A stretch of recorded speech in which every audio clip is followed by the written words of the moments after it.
Greetings, dear subscribers and casual listeners of my channel. Wands aren't just tools, they are extensions of a wizard's hand, a magical signature, a voice in the world of spells and enchantments. Ever since Harry first stepped into Ollivander's shop to find the one, we all learned it's not just wood with a core, it's something more, sometimes even more than the wizard himself. Today, I'll reveal what lies behind the simple surface of a magic wand. You're about to discover details that even the sharpest-eyed fans may have missed. Ready? Then hold tight to your rosewoods, ashes, and cherries. Here we go. Number 1, a wand has a mind of its own. Remember the phrase, "the wand chooses the wizard"? Who knew it was more than just a metaphor? A wand isn't just a magical conduit. It seems to carry a faint echo of consciousness. It feels, it remembers, it knows when to help, like Harry's wand, which acted on its own to repel Voldemort in the Deathly Hallows. It doesn't speak, doesn't think in words, yet something within it can be loyal, temperamental, or even vengeful. In this sense, a wand isn't just a tool, it's a partner, sometimes an ally, sometimes a foe. Number 2, wand-wizard compatibility enhances magic. The better a wand matches its wizard, the more vivid and precise the magic becomes. It's not just preference, it's like a bond of spirit or blood. Think of Neville. For years he used his father's wand. Imagine the strain of channeling magic through something that never chose him. Like playing music on an instrument that resists your touch. Only when he received his own wand in Half-Blood Prince did his abilities bloom. That wasn't improvement, it was an awakening. Wand compatibility isn't a luxury, it's a necessity. Number 3, core and wood are equally important. The core of a wand is formed from 3 classical magical substances: phoenix feather, unicorn hair, dragon heartstring. Each has its personality. Phoenix feathers are powerful and temperamental, favoring independent minds. Unicorn hair is loyal, stable, and dependable. Dragon heartstring burns with strength and passion, but it can be unpredictable. And if we dig deeper, there are rarer cores: Velar hair, troll whiskers, even spores from enchanted fungi. But wood matters just as much. Oak for the intuitive and nature-bound, aspen for duelists. Applewood shuns the dark arts. Ollivander catalogued 39 types, but in truth, any wood can work, if paired correctly with the core and the wizard's character. Number 4, Muggles cannot use magic wands. A wand is a channel, but it can only channel what's already inside. Muggles lack innate magic, so there's nothing for the wand to draw on. A Muggle holding a wand might trigger residual echoes of old spells, like pressing buttons on a dead computer. Occasionally, this can cause an accidental burst of magic, but more often it ends in disaster for both wand and Muggle. The same goes for squibs. They know about magic, but can't perform it. In their hands, a wand is just a lifeless piece of wood. Number 5, wands aren't always necessary for magic. Here's the paradox. Wizards can cast magic without wands, but it's hard, very hard. A wand is like a brush to a painter. Technically, one can paint with a finger, but the result will be different. The most powerful wizards, like Dumbledore, can conjure magic with gestures, words, even thoughts, but most need their help. A wand amplifies, focuses, channels. Without it, magic is like a river without a bed. Number 6. Many magical creatures are forbidden to use wands. Wands are the privilege of wizards, that's the rule, but not everyone agrees with it. House elves, for instance, don't need wands, and yet their magic rivals or surpasses many trained witches and wizards. Goblins? A different story. They can wield magic, but are banned from using wands. And they consider this deeply unfair. This ban even sparked the famous Goblin Rebellion. The debate over who is worthy to wield a wand still stirs tension in the magical world. Number 7, wand length, has nothing to do with height. One of the myths Ollivander loves to debunk is the idea that a wand's length corresponds to the wizard's height. In truth, it's all about personality. Long wands favor bold, commanding, ambitious wizards. Short wands suit those who are precise, controlled, and focused. It's like choosing a paintbrush. Some need broad strokes, others need fine detail. Number 8. Twin wands have a unique connection. Twin wands are almost unheard of. They share the same core, cut from the same magical creature at the same moment. Harry Potter's wand and Voldemort's were both made with a feather from Fawkes, Dumbledore's phoenix. Just 2 feathers, 2 wands, 2 destinies. When they met in battle, the magic refused to behave. Spells collided but didn't explode. Instead, they locked, bound, connected. In the graveyard, Duel in Goblet of Fire, their wands produced priori incantatem. Not just a magical rebound, but a revelation.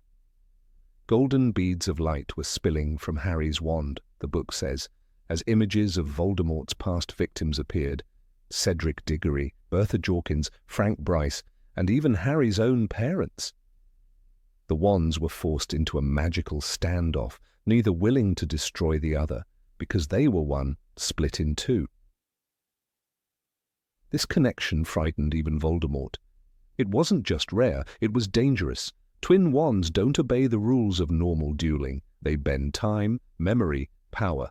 Ollivander himself admitted, "We must expect great things from you, Mr. Potter. After all, he who must not be named did great things, terrible, yes, but great." That feather bound them, and the wands remembered. Number 9. Wands inherit their owner's character. A wand grows with its master. Over time, it learns the wizard's rhythm, emotions, habits. It bends to their will not just because of magic, but because of trust. That's why wands pass down through families often misfire. They carry pieces of someone else, memories, temper, even hesitation. A wand remembers the one it first served. Ron Weasley knew this too well. In the Chamber of Secrets, he used a battered wand inherited from his brother Charlie. It backfired constantly. It squealed, sparked, and once even belched smoke. "Spells backfiring all over the place," Ron muttered, frustrated after his slug-vomiting mishap. The wand wasn't broken at first, it just didn't understand him. It wasn't Ron's, it was Charlie's, loyal to a different voice, a different hand. When Ron finally got his own wand, a 14-inch willow with a unicorn hair core, everything changed. His magic improved, his confidence grew, because the wand responded, not out of habit, but out of connection. It recognized Ron, it chose him, and in that moment their bond began, one spell at a time. Number 10. Special wands have unique powers. Some wands are not just powerful, they're legendary. The Elder Wand stands at the top, made of elder wood with a core of thestral tail hair. It's one of the Deathly Hallows. The most powerful wand in existence, Dumbledore called it. But even this wand has limits. Its strength depends on loyalty, on mastery. Voldemort never truly won it. That's why it turned against him in the end. Power without connection is hollow. Another famous wand hides in plain sight. Lucius Malfoy kept his inside a silver-headed cane, a symbol of pride, wealth, and control. When he handed it to Voldemort in the Deathly Hallows, it was more than a gesture of obedience. It was the surrender of his status. The wand, disguised as a cane, reflected Lucius's obsession with appearance and legacy. It wasn't just a weapon, it was identity.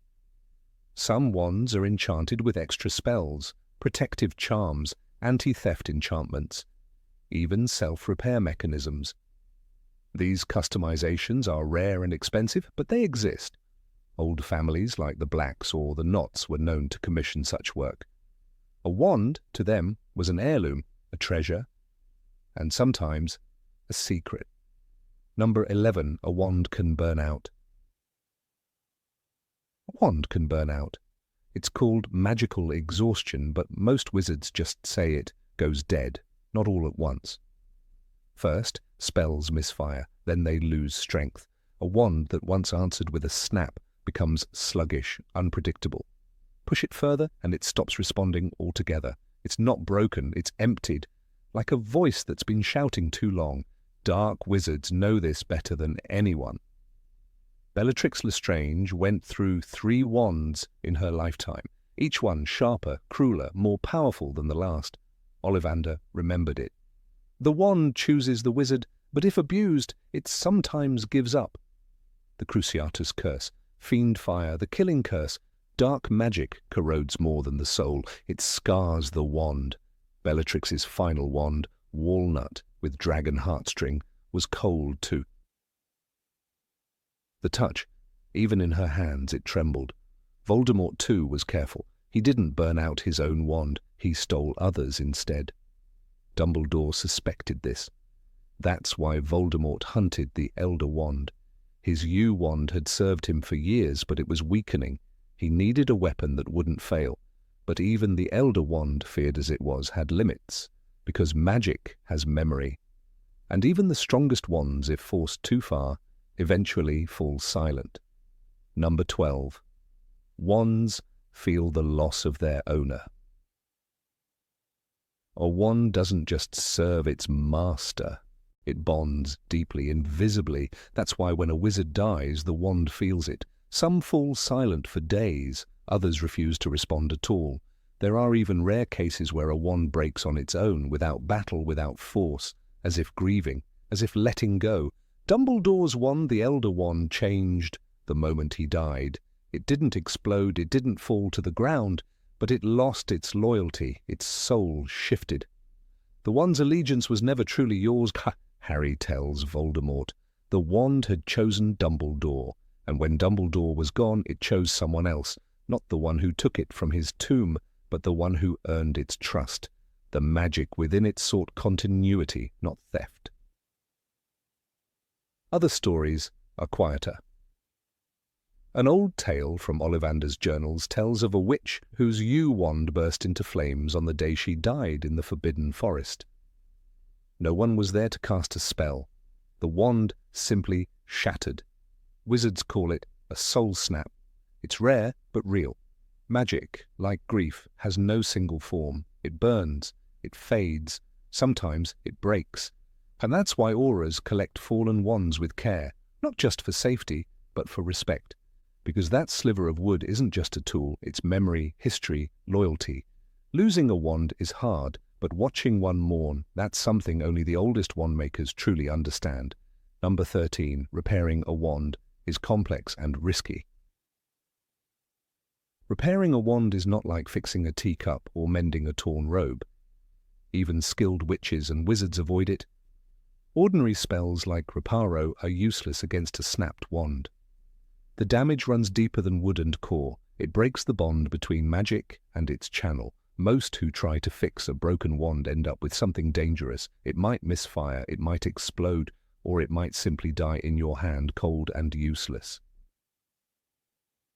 Harry Potter learned this the hard way. In the Deathly Hallows, his beloved wand, Holly and Phoenix Feather, was broken during an ambush in Godric's Hollow. "My wand," he whispered, staring at the 2 jagged pieces. "It's broken." Hermione tried to mend it with a spell, but the wand sparked, fizzled, and failed. The damage was final. For Harry, it felt like losing a part of himself. Only one wand could undo the damage, the Elder Wand, a wand made for power, carved to defy rules. When the battle was over and Voldemort defeated, Harry held that ancient wand in his hand. "I'm putting the Elder Wand back," he said, but not before using it to repair his own. "Reparo," he whispered.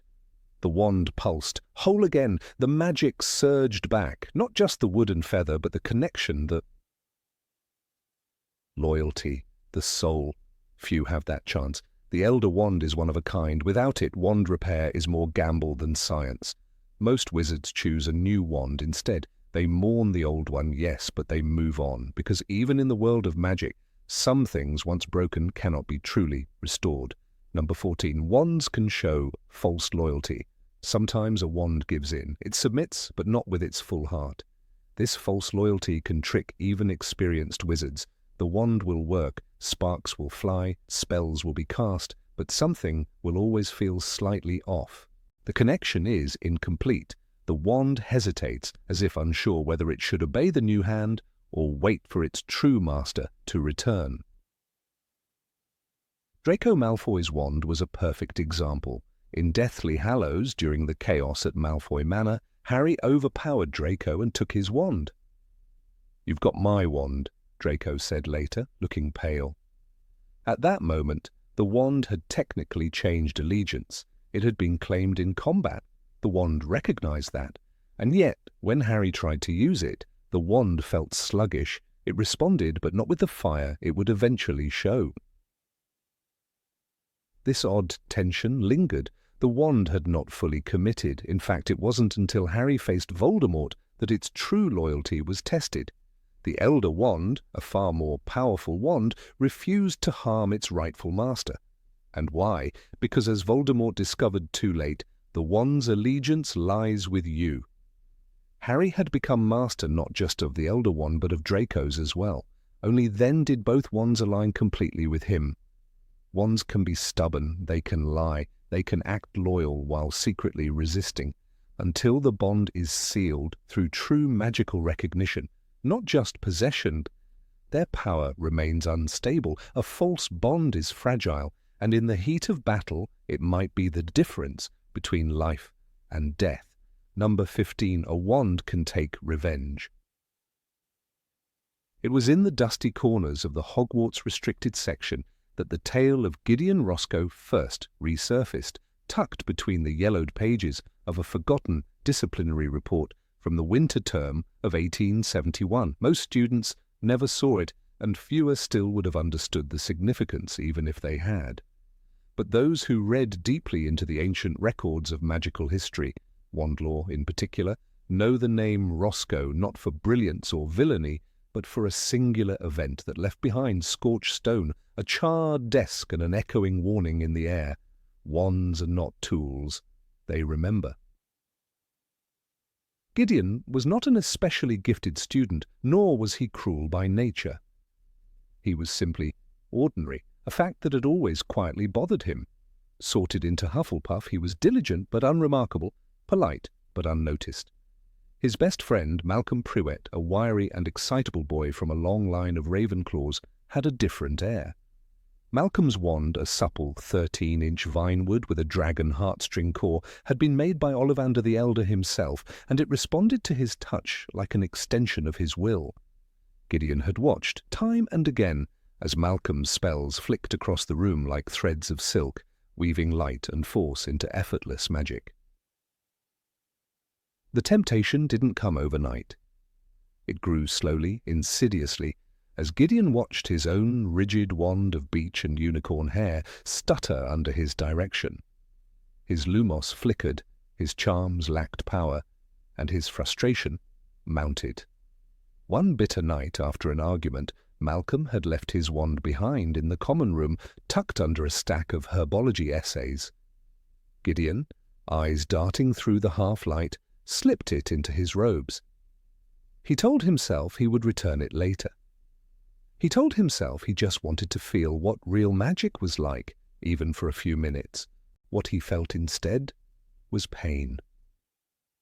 When Gideon tried to cast a Levicorpus in the abandoned defense classroom, something Malcolm had done effortlessly just days before, the wand did not merely refuse. It exploded, not into flame, but into fury. A violent surge of energy coursed through the room, launching Gideon backward into the stone wall.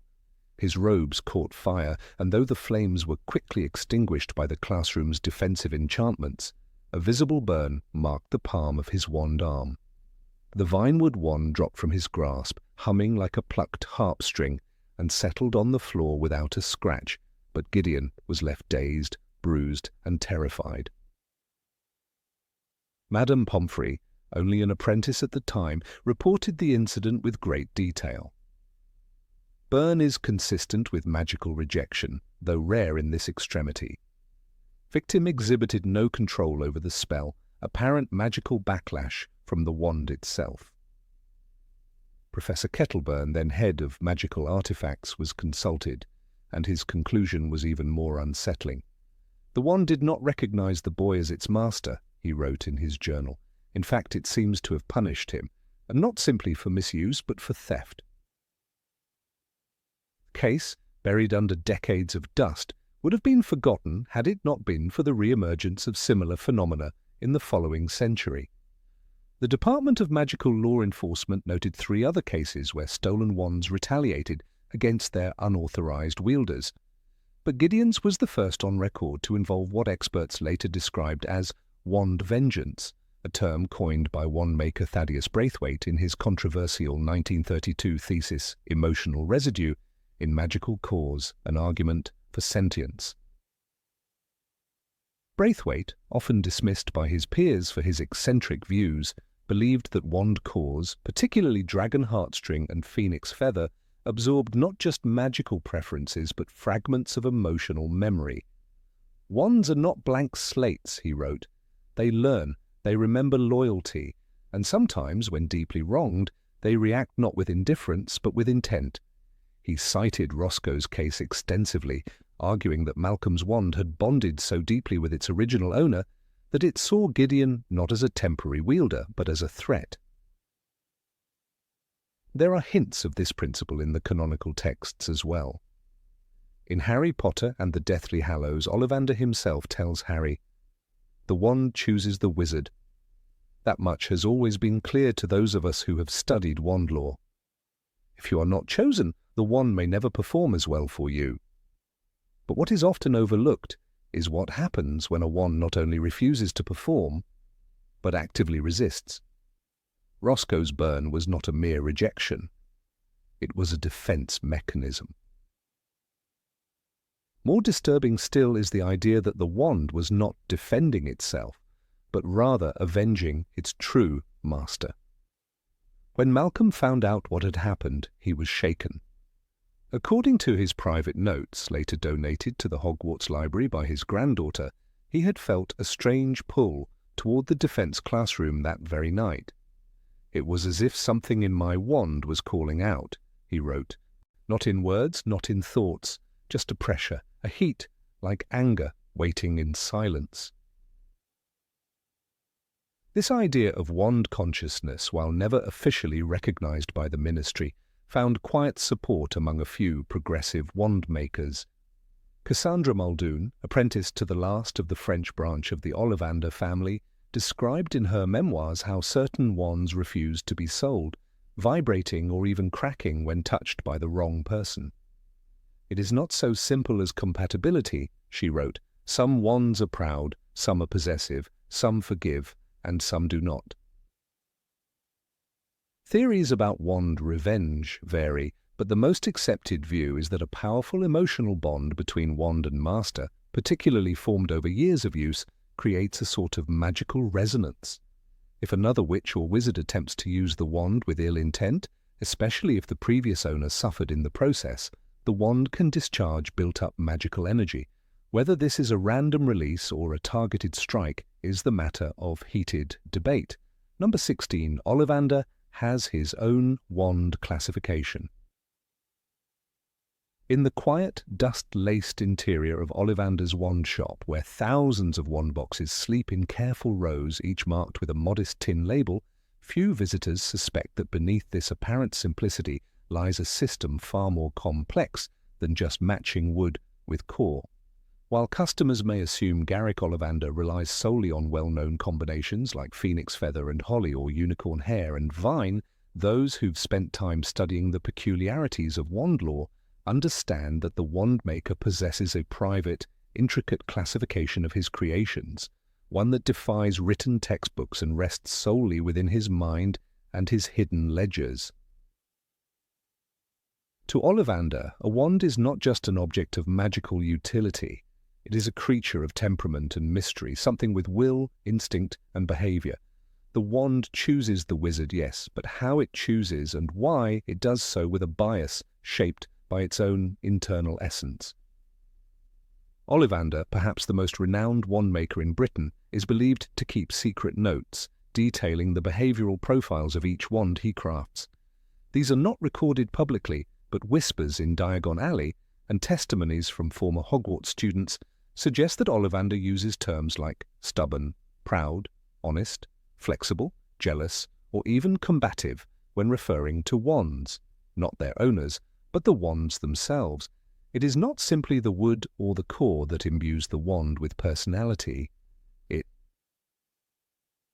is the subtle interaction of its components, shaped by age, the phase of the moon during crafting, the angle of carving, and even, Ollivander claims, the silent music of intent in his heart while binding the pieces together. One fascinating example often cited among wand lore enthusiasts is the wand Ollivander sold in 1987 to a young witch named Iris Morglin. A blackthorn wand with a dragon heartstring core, it was recorded by Ollivander, unbeknownst to Iris at the time, as possessive and sensitive to abandonment. According to later accounts, when Iris lost her wand during a duel, it was found 2 days later in the Forbidden Forest, wedged in the trunk of a tree that had been scorched from the inside out, as though the wand itself had cast fiery spells in grief. Ollivander's ledger, which was briefly glimpsed by his assistant in the 1990s before being locked away, allegedly contained the notation, "Jealous, does not forgive disuse, must be kept near owner at all times." Another wand, made of elder wood with a unicorn hair core, though not the infamous elder wand, was described by Ollivander as just and repelled by cruelty. It was sold in 1971 to a boy named Cedric Thistleby. When Cedric attempted a Crucio curse during a fit of rage as an adult, the wand cracked down the middle and refused to cast again, no matter how many times it was repaired. Ollivander's notes reportedly mark this wand as conscientious and morally restrictive. It is an echo of Dumbledore's own comment in The Philosopher's Stone, "You cannot get any results with the dark arts from a wand that is not willing." Though Dumbledore was not speaking of this specific wand, his sentiment aligns eerily well with Ollivander's silent catalogue of wand behaviour. More curious still are the shelves in Ollivander's shop, which, while appearing to be organised by chronology or wood type, are actually structured around these hidden temperaments. There is reason to believe that some wand boxes are never placed next to others, not out of chance, but due to a long-tested theory that some wands quarrel when stored too close. Ollivander once confided in a ministry inspector during a routine licensing audit that certain wands scream in the night if kept near rivals. Though dismissed as poetic eccentricity at the time, several apprentices have since testified to hearing high-pitched vibrations or metallic ringing noises from certain sections of the shop, especially at night. One case involved 2 wands, both made of yew but with different cores. One had phoenix feather, the other dragon heartstring. Ollivander labelled them as dominant and controlling, respectively. When kept side by side, the boxes were often found nudged apart by morning, as if something had shoved them away. Once, after a stormy night, an entire shelf was found tipped over, but only those 2 wands had fallen to the floor. The rest remained aligned. Ollivander reportedly muttered, "I told myself never to house them together again. They've been at war since the first spark." Since then, he has kept a separation rule in his shop, not just for aesthetic reasons, but out of quiet reverence for the emotional ecology of the wands. The concept of wand temperament explains anomalies in wand behaviour that otherwise seem mystical. For instance, when Ron Weasley breaks his wand in the Chamber of Secrets and it misfires spells back at him, some theorists suggest the wand was not merely damaged, but offended. Ollivander's unofficial classification would likely have described such a wand, ash and unicorn hair, as loyal but temperamental when mistreated.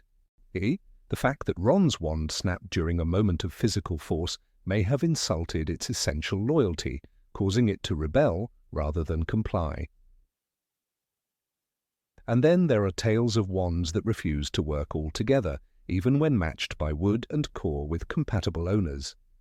These silent wands, as Ollivander calls them, are those whose temperament is introverted or suspicious.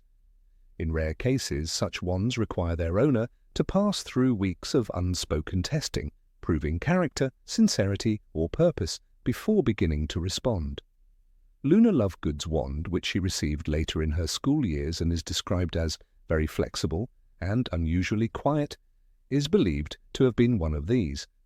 Ollivander never confirmed this, but the rumour persists that her wand's box bore the note, passive, but reveals strength only to those who speak through silence.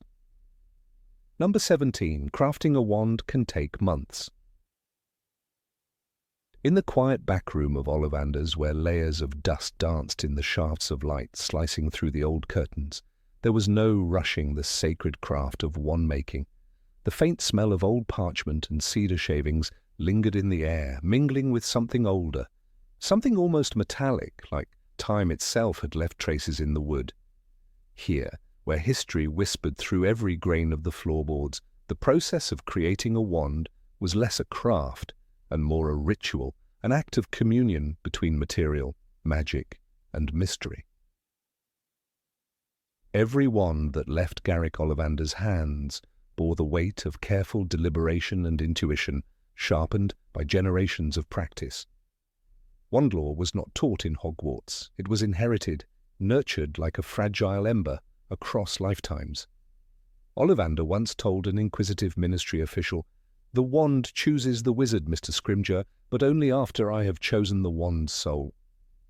A wand soul, yes, that was the unspeakable essence, the ungraspable breath inside the polished shaft of wood that would someday spark with another's magic. It could not be rushed. A wand begins its life not in the shop window but in a forest, perhaps deep in the Black Forest where unicorns roam, or high in the Carpathians where ancient thestrals leave strands of hair tangled in the wind. Each piece of wood selected must be watched for weeks before cutting, for the tree must show signs of readiness, a subtle shift in how the bark sings beneath the knife or how the sap glows under moonlight. For unicorn hair cores, the donation must be willingly given, else the wand would grow resentful, rebellious. Ollivander's journal mentions a wand of alder and unicorn hair that refused to align with any user for 15 years, merely humming in agitation, until it was dismantled and respectfully returned to the forest. Even when the proper wood and core are obtained, there is no guarantee that the two will harmonize. The matching is not scientific, it is poetic. Some materials resist one another like water and oil. A phoenix feather, with its volatile and independent spirit, refuses to be paired with sycamore, which hungers for boldness but lacks the patience to master the flame. The wrong match doesn't simply fail, it can crack the wand from within, splinter the potential before the wand has even met a hand. Ollivander once spent 4 months attempting to bind a dragon heartstring into ash wood. The result was a wand that exploded during testing, releasing a burst of green flame that singed the rafters. The wand did not accept the relationship, he wrote, in handwriting scorched around the edges. Balancing a wand is more than carving and polishing. It's a process not unlike tuning a harp with invisible strings. The curvature of the shaft must echo the tension of the core within. If the wand is bent even a degree too far against its heartstring, it will perform erratically, sending hexes when asked for charms or falling cold in the hand like a dead branch.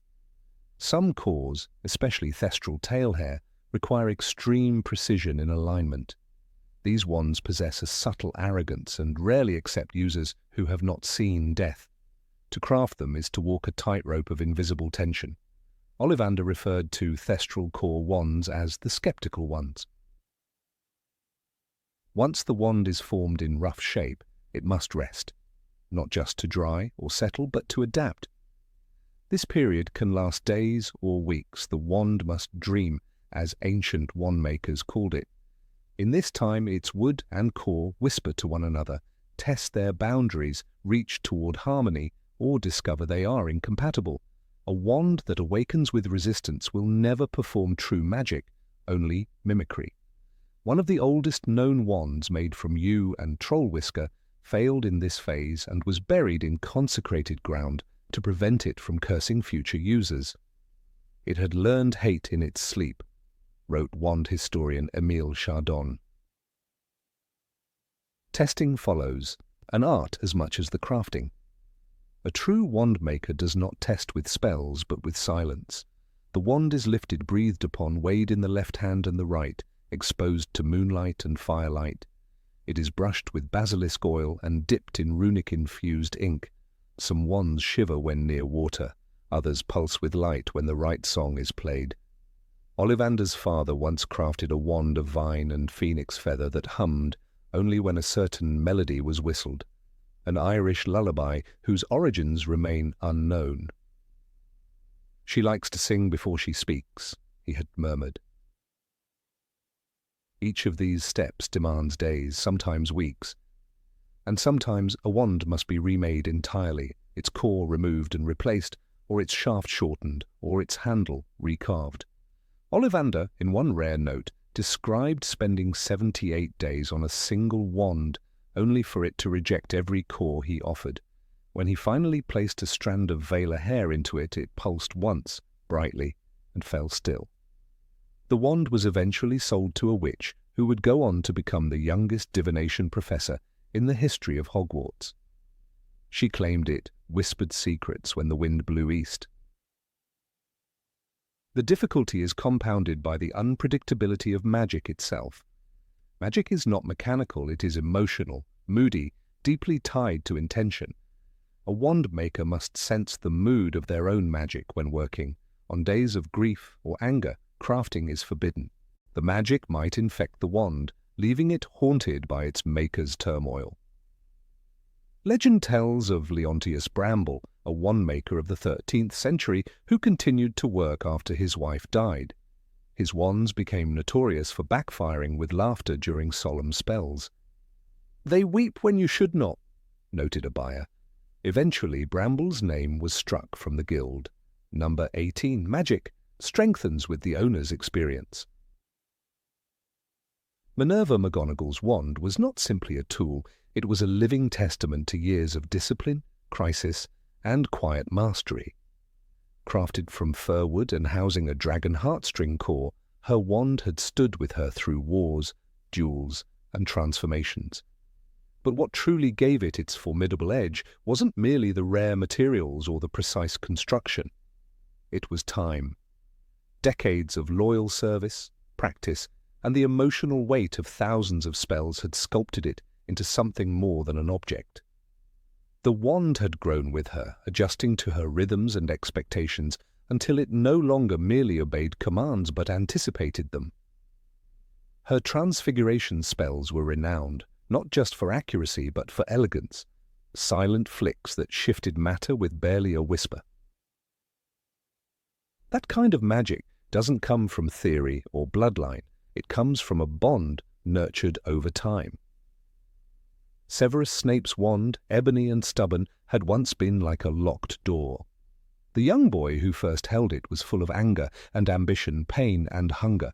At first, the wand responded with flashes of temperamental energy, often requiring brute concentration to keep spells under control.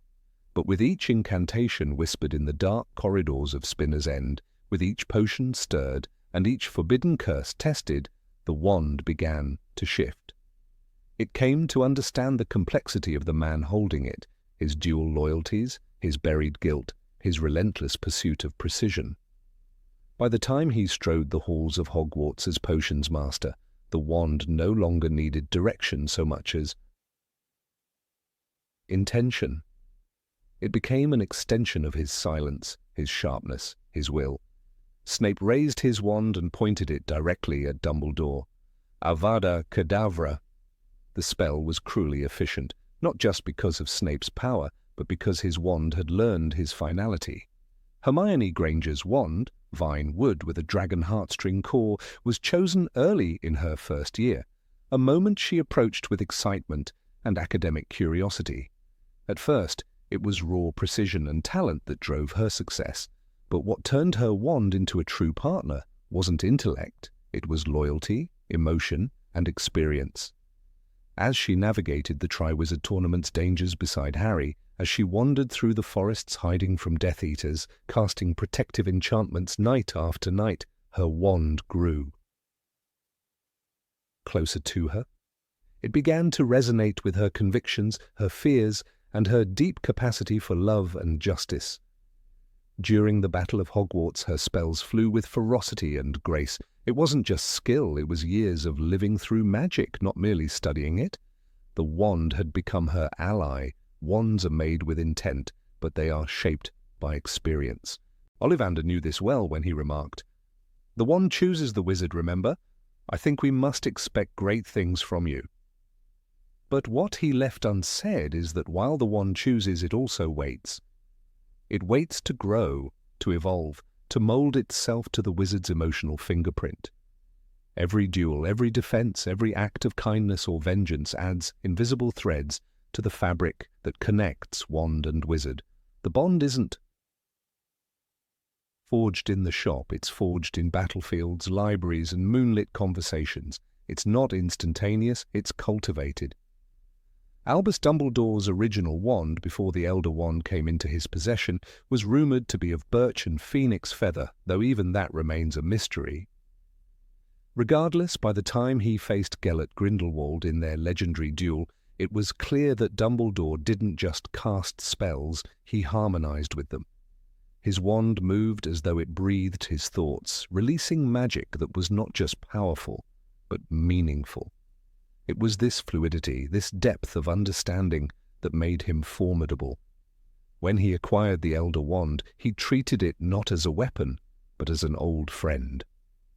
Its history was soaked in blood, yet in his hand it hummed differently, as if comforted by the restraint and wisdom of its new owner.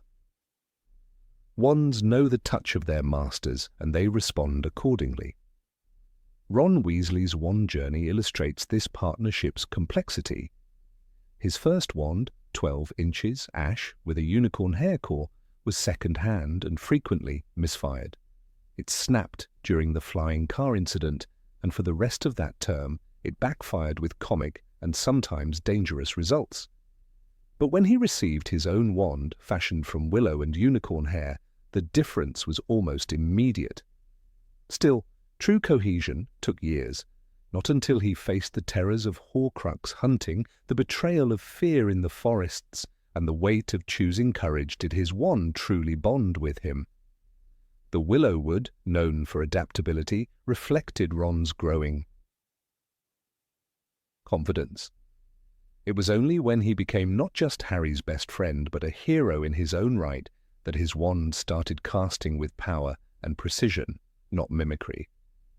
Luna Lovegood's wand, delicate and unusual, carried an energy that mirrored her unshakable individuality. The bond between them formed quietly, through countless solitary moments, her wand guided by imagination and emotional intelligence more than logic or tradition. Her magic was never loud, but it was always sure. When she conjured her Patronus to distract the Death Eaters, it wasn't the spell itself that stunned, it was the joy behind it, the clarity of purpose. Her wand had travelled through loss and loneliness, but it had found a rhythm with her that allowed her magic to shimmer with resilience. In the room of requirement, her spells worked not because she forced them, but because her wand had grown to trust the calm certainty of her spirit. Wand lore often speaks of cores and woods as though they define compatibility, but the deeper truth is that the wand learns. The phoenix feather, for instance, is said to be picky and noble, but what makes it noble is its memory. A wand with phoenix feather does not simply cast, it remembers, it judges, it reflects its owner's history. Harry Potter's own wand, 11 inches, holly and phoenix feather, is perhaps the most famous in magical history.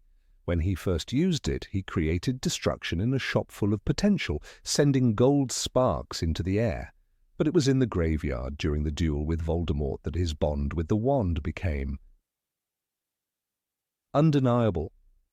Priori Incantatem was not a coincidence. It was a reflection of the wand's loyalty, of shared pain and triumph. By the final battle, his wand seemed to move with fierce protection, casting disarming spells that did not need violence to win. Expelliarmus was mocked as a child's spell, but in Harry's hand, wielded with a wand that had matured alongside him, it became a weapon of salvation. Draco Malfoy's wand, hawthorn and unicorn hair, is one of the most quietly tragic examples. Hawthorne is a wood of paradox capable of both healing and harm. Draco, constantly pulled between expectations and conscience, imbued his wand with confusion. It obeyed him but never fully trusted him. That's why when Harry disarmed Draco at Malfoy Manor, the wand surrendered, not just physically, but emotionally. It had never fully belonged. This moment reveals that wands not only learn their masters, they choose whether to stay. Loyalty can fade if trust is never built. Draco never reached the harmony that others did, and the wand responded accordingly, transferring allegiance to someone who carried intention and truth. Bellatrix Lestrange's wand, 12 3/4 inches, walnut, dragon heartstring, was elegant and cruel. It was said to be unyielding, and it mirrored her intensity. Over years of torture, fanaticism, and single-minded devotion, the wand absorbed her mania. It did not resist, it delighted. Her Cruciatus curse was more effective than most, not just because of her power, but because her wand had grown to understand her appetite for dominance. This bond, dark and toxic, showed that growth does not always mean harmony. Sometimes it means distortion. A wand becomes more potent with experience, yes, but it becomes what the wizard feeds it. If hate is constant, the wand becomes a conduit for wrath.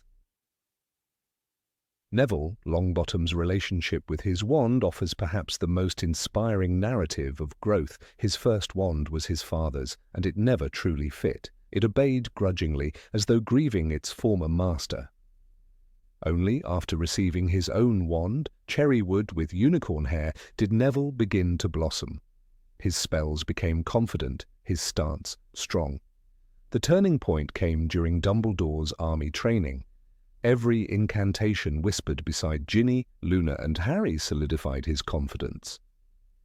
By the time of the Battle of Hogwarts, his wand didn't tremble. It roared. When he beheaded Nagini with the sword of Gryffindor, his wand was not in his hand, but it had brought him to that moment. It had walked him through fear, self-doubt, and loss. That's the true power of a maturing wand. It creates a hero.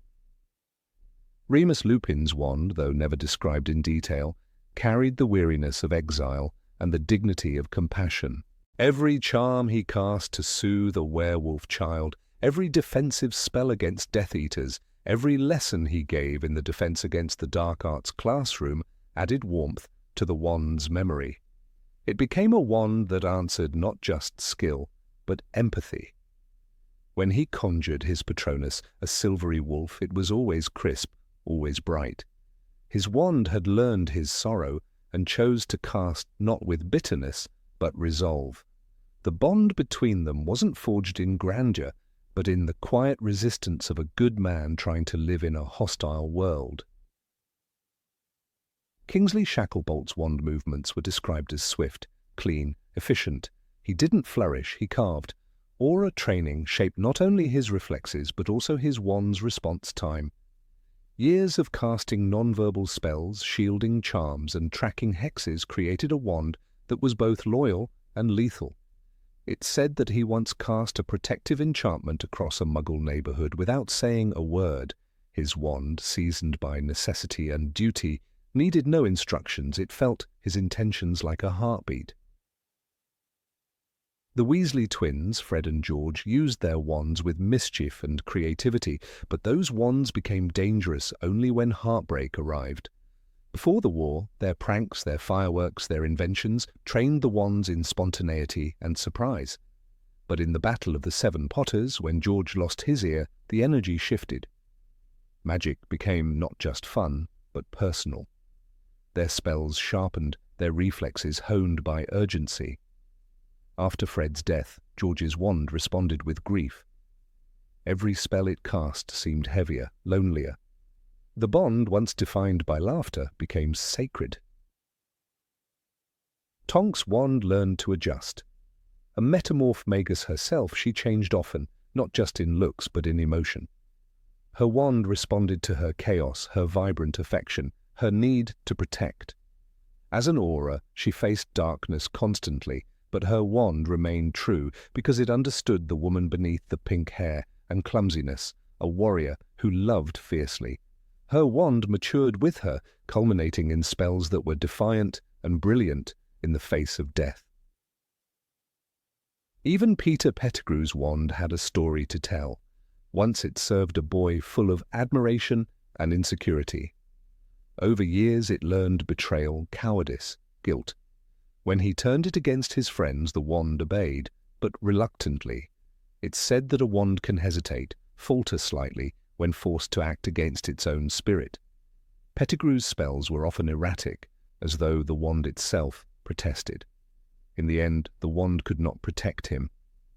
It had never truly accepted the man he became. Each wand is a silent witness, a co-author of its wizard's legacy.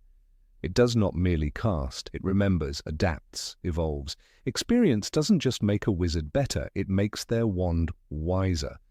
Like two travelers sharing the same road, wand and wizard grow together, line by line, spell by spell. And when that harmony is complete, the magic flows not from wood and core, but from the soul. Number 19. Wands dislike betrayal. Of all the magical instruments in the wizarding world, the wand remains the most mysterious. Crafted from wood and core, enchanted with ancient magic, and bound to the destiny of its owner, a wand is not merely a tool, it is a reflection of the wizard's soul. Its loyalty, as Ollivander once said, must be earned. But there is a more curious theory whispered among the shelves of wand-makers and in the margins of old spellbooks, that wands not only sense magical power, but also the moral compass of the one who wields them. A wand, it is believed, does not take kindly to betrayal. Peter Pettigrew's story is rarely told with any sympathy. Once a friend to James Potter, Sirius Black, and Remus Lupin, Peter betrayed them in the most despicable way. His name became synonymous with cowardice and treason. But behind the headline of his betrayal lies a subtler tale, one of a wand that perhaps never forgave him. There are moments in the books where the reader catches a glimpse of this strange dissonance between wizard and wand, moments that raise the question, did his wand ever truly obey him again? Before his fall from grace, Peter was considered the weakest of the marauders. His magic was adequate but never remarkable. While James and Sirius displayed bold confidence, Peter relied on others, hiding behind stronger personalities. Yet he was trusted, brought into the Order of the Phoenix, and chosen to be the Potter's secret keeper. That level of trust must have infused his wand with a deep sense of purpose, bound as it was to ideals of loyalty and resistance to evil. But that all changed the moment he aligned himself with Voldemort. In Harry Potter and the Prisoner of Azkaban, Sirius Black tells Harry, he's a rat. He's always been a rat. This condemnation refers not just to Peter's animagus form, but to his betrayal of everything he once held dear. The theory goes that a wand, sensitive to the emotional and moral state of its owner, would recoil at such a transformation. For a wand attuned to justice, to brotherhood, to hope, how could it possibly respond with the same harmony once its bearer has handed innocent lives to their deaths? After his betrayal, Peter faked his death and lived for 12 years as a rat, scuttling in the shadows. During those years his wand was either hidden or abandoned, but even after he returned to his human form, there is scant evidence of him using strong, confident magic. In Goblet of Fire, when Voldemort rises again, and Peter performs the ritual that returns him to a body, his magic is clumsy and desperate. He uses someone else's wand, Voldemort's own, when he cuts Harry for the blood needed in the ritual. Why not his own? This avoidance suggests something deeper than mere convenience. Perhaps Peter's wand no longer obeyed him with the ease it once did.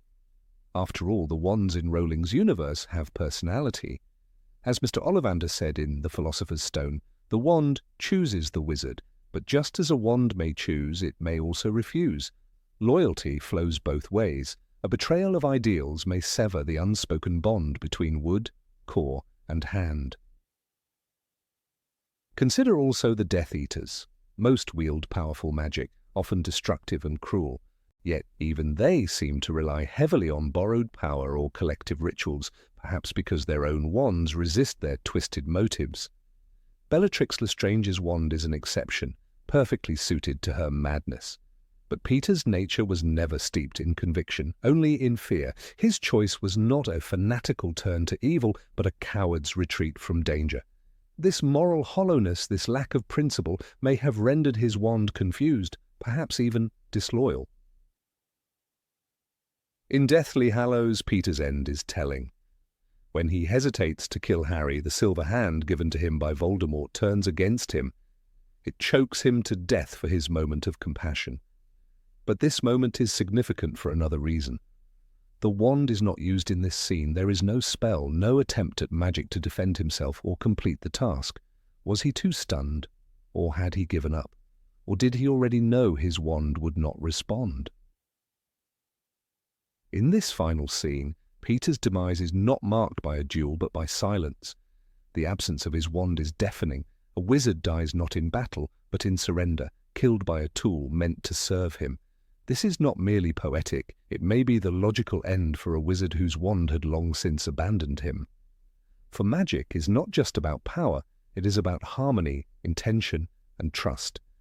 And Peter, who had betrayed all three, was left with nothing. The story becomes even more curious when we examine Peter's use of magic throughout the series. In the Goblet of Fire, during Voldemort's resurrection, Peter's role is mainly that of a servant. He mixes potions, handles ingredients, and follows instructions. Rarely does he cast spells. His magical agency is minimized. He uses tools, not magic. Even when he captures Bertha Jorkins or tends to the infant like Voldemort, it is with clumsy, reluctant effort. It's almost as if he's compensating for a deeper weakness. Could this be because his wand no longer resonated with him? Wands in the Harry Potter universe amplify a wizard's intent, but if that intent is fractured, if it's born of fear, guilt, or moral collapse, perhaps the wand cannot respond with strength. In this view, Peter's dependence on others is not just character-based, it is magical necessity. His wand, once a partner, became indifferent, if not outright resistant. Even Voldemort never fully trusted Peter. He used him, yes, but never empowered him. In Order of the Phoenix, Peter is kept at a distance. He is not privy to major plans, not part of the inner circle. He skulks in the shadows, brewing potions in Snape's old hideout. Voldemort seems to understand that Peter, despite his betrayal, lacks true strength. Perhaps even Voldemort sensed the magical dissonance in Peter, that he was a wizard estranged from his own wand. This idea finds eerie support in the tale of the Elder Wand. The most powerful wand in existence demands loyalty. Its allegiance is won only through conquest, not simple possession. And when it senses weakness, it acts. When Draco disarms Dumbledore, even without killing him, the wand shifts allegiance. Such a change proves that wands are not passive instruments. They are participants in moral and magical decisions. If a wand as ancient as the Elder can make choices, who's to say Peter's wand didn't make its own? Peter's story then becomes not just one of betrayal, but of magical exile. He loses not only friends and cause, but the very heart of his magical identity. In betraying the Potters, he may have betrayed the spirit of his wand, and in return, it distanced itself from him, becoming unreliable, silent, even inert. His spells became shallow, his magic unstable, his power shrank in proportion to his moral decay. It is a tragic irony that in choosing what he thought was survival, Peter condemned himself to magical impotence. A wizard without a wand's trust is barely a wizard at all. He may cast spells, yes, but the spark, the synchronicity, the surge, that is gone. He becomes, in essence, a squib with a wand. Not because he lacks magical blood, but because he lacks the integrity to inspire the loyalty of the very object meant to channel his power. Contrast this with characters like Harry, whose wand defends him even without his touch. In the Deathly Hallows, during the flight from Privet Drive, Harry's wand fires a spell on its own, breaking Voldemort's. This act of wand loyalty, described as some form of magic he had never encountered, highlights the other end of the spectrum. A wand can act with love, with protection, with righteousness. It can also act with rejection. That is perhaps the core of this idea. Wands respond not to orders, but to harmony. They do not serve masters, they serve partners. And if a wizard breaks that bond, they do not remain silent. They sulk, rebel, resist. Some might even go dormant. Peter's wand, faced with betrayal, likely chose the only path it could: withdrawal. Thus, Peter's descent is marked not by explosions or cursed scars, but by magical silence, a flickerless wand, a dull spell, an inability to stand on his own. In turning away from friendship and love, Peter turned away from magic itself, and his wand, with quiet judgment, turned away from him. Some readers may dismiss this as over-analysis, but the world of Harry Potter is not built on mechanics. It is built on soul. Love defeats hate, not stronger spells. Intent trumps incantation. A wand, then, is not a gun, it is a mirror. And in Peter Pettigrew's reflection there was nothing left to amplify. Only shadows, only fear, only betrayal. Number 20, wands can store magical traces. The wand that belonged to Tom Riddle, crafted by Garrick Ollivander, was made of yew and contained a phoenix feather core. It was a unique wand not only because of the rare and dangerous wood it was made from, or the singular nature of the phoenix whose feather resided within, but because of the shadows it carried. This wand had performed unforgivable acts. It had brought death to innocence, bent minds to submission, and conjured horrors from the deepest wells of human hatred. Yet long after the curses were cast, something remained, not in the air, not on the hands of the wielder, but within the wand itself. It retained more than a memory. It held a residue, a magical echo of what had been done.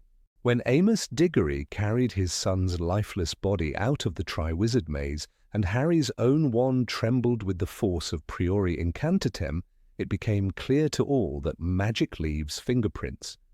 Cedric's ghost, among others, emerged from the wand of Voldemort, not from his soul, nor the air, nor imagination, but from the wand, as if the killing curse had embedded a sliver of its intent deep into the wood. The shadows that emerged were not full ghosts, but spectral imprints, and yet they spoke, remembered, and urged Harry to flee. This was not a hallucination. It was a magical echo, preserved and replayed, tangible proof that a wand is more than a conduit. It is a witness. "Your wand's brother," Ollivander once told Harry, "gave you that scar." It wasn't just a poetic phrase. The brother wand, the twin of Harry's holly and phoenix feather wand, had inflicted more than a physical wound. In many ways it had tattooed a signature upon both Harry's skin and the core of his own wand, for when the wands met, their kinship resisted destruction, resulting in priori incantatem, a phenomenon only possible because wands remember. They do not forget.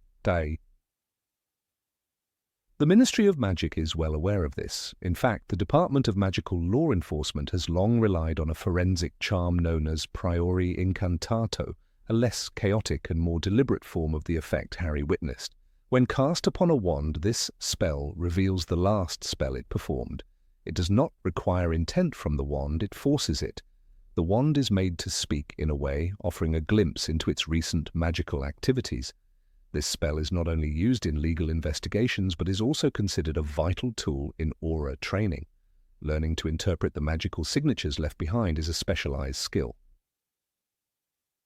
Not all spells leave the same kind of trace. A simple lumos may leave behind a faint warmth, a bright flicker of energy that fades within seconds. Expelliarmus, particularly when cast in emotional duress or desperation, might cause a light pulsing along the shaft of the wand, a heat that cools slowly.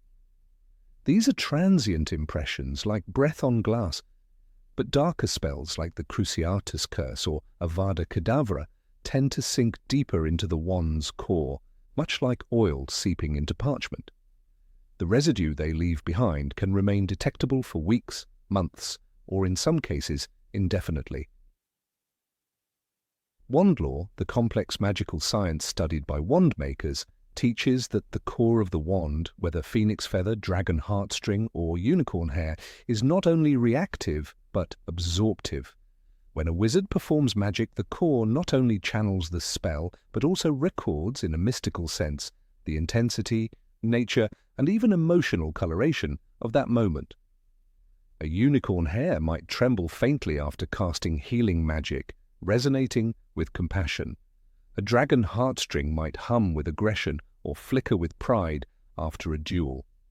This is not metaphor, it is a sensory truth experienced by the most skilled wand makers. There is a famous case that often circulates in aura history, the trial of Roderick Bletchley, a former Slytherin student turned dark wizard who was suspected in the disappearance of 3 Muggle-born witches. Though no eyewitnesses survived and Bletchley denied all allegations, his wand betrayed him. Under priori incantato, his wand replayed a chilling series of images, binding charms, silencing spells, followed by 3 Avada Kedavra curses in succession. The courtroom watched in silence as the smoky echoes of his victims screamed once more. There was no defense. His wand, loyal only in life, had become his judge in death. Wands can also hold emotional remnants. In particularly charged events, the emotions of the caster bleed into the wood. Dumbledore believed that the Elder Wand, which had passed through so many hands, soaked in blood and power, had developed a kind of sentience, not intelligence, but a hunger for strength. When Draco Malfoy disarmed Dumbledore at the top of the astronomy tower, he unwittingly earned the wand's allegiance.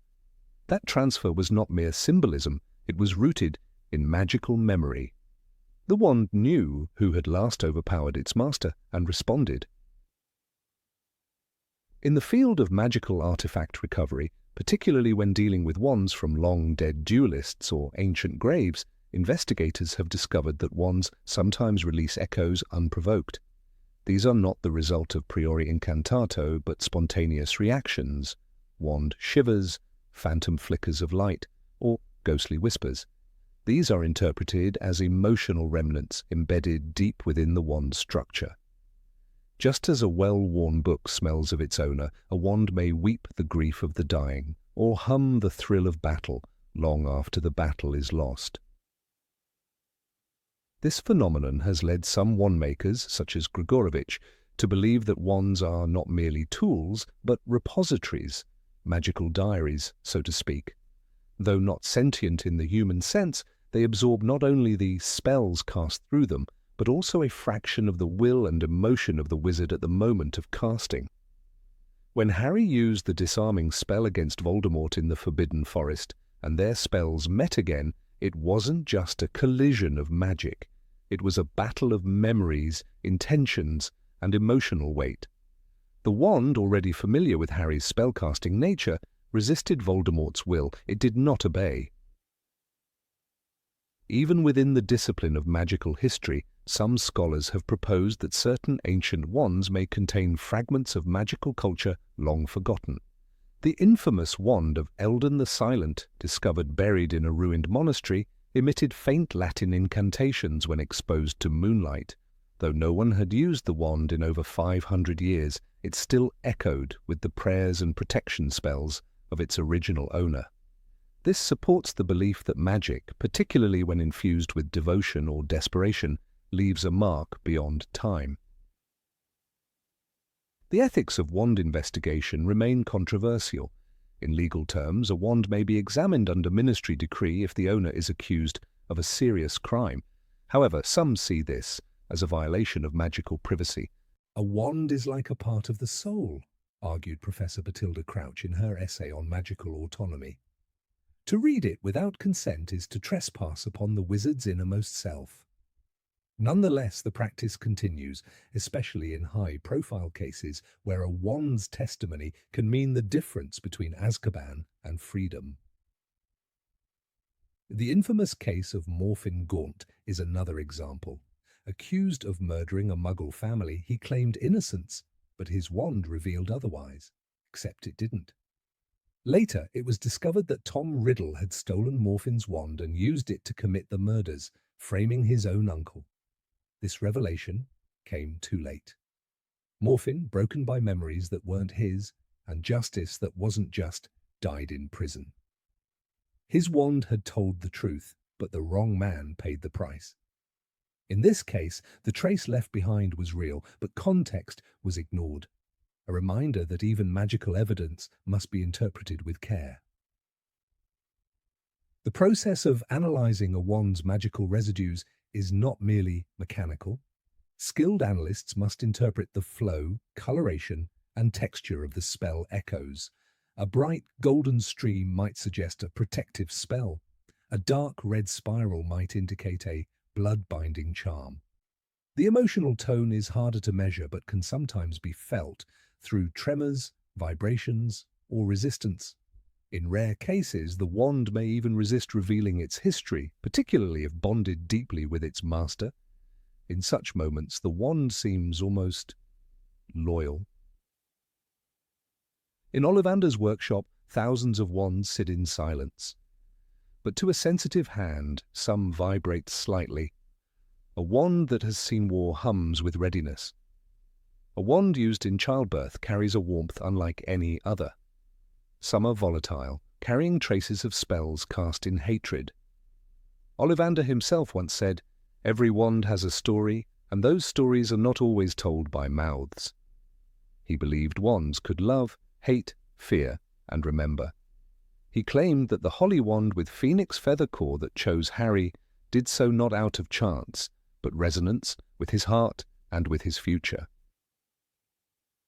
This idea that a wand is a living record is echoed in magical poetry and song.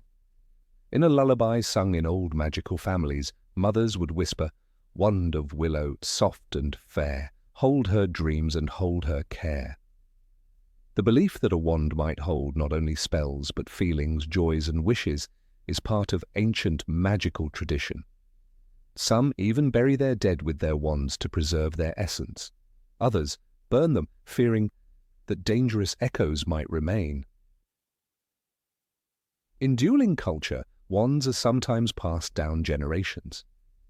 These heirloom wands carry not only heritage but magical personality traits. A wand once used by a brave ancestor might imbue courage, but in other cases they may resist a new master, clinging to old loyalties. The magical fingerprint of the original wielder may still be too strong. This has led to the common wisdom: the wand chooses the wizard, because a wand remembers. Even broken wands may leak memory. Ron Weasley's damaged wand during his second year at Hogwarts frequently backfired, but what's less discussed is the magical instability caused by half-retained memories. The wand's core was trying to function while recalling incomplete spell patterns, emotional context, and interrupted magical channels. The result was chaos, slugs, explosions, and an inability to direct intention. When he received a new wand, the difference was more than mechanical. It was the difference between using a knife and holding a friend's hand.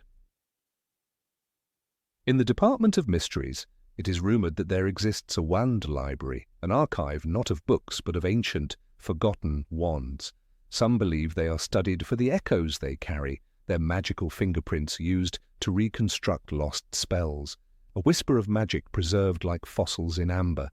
If true, it suggests a terrifying and wonderful truth that every wand is a record and every record is a secret waiting to be told. Number 21. Some wands are ghostly.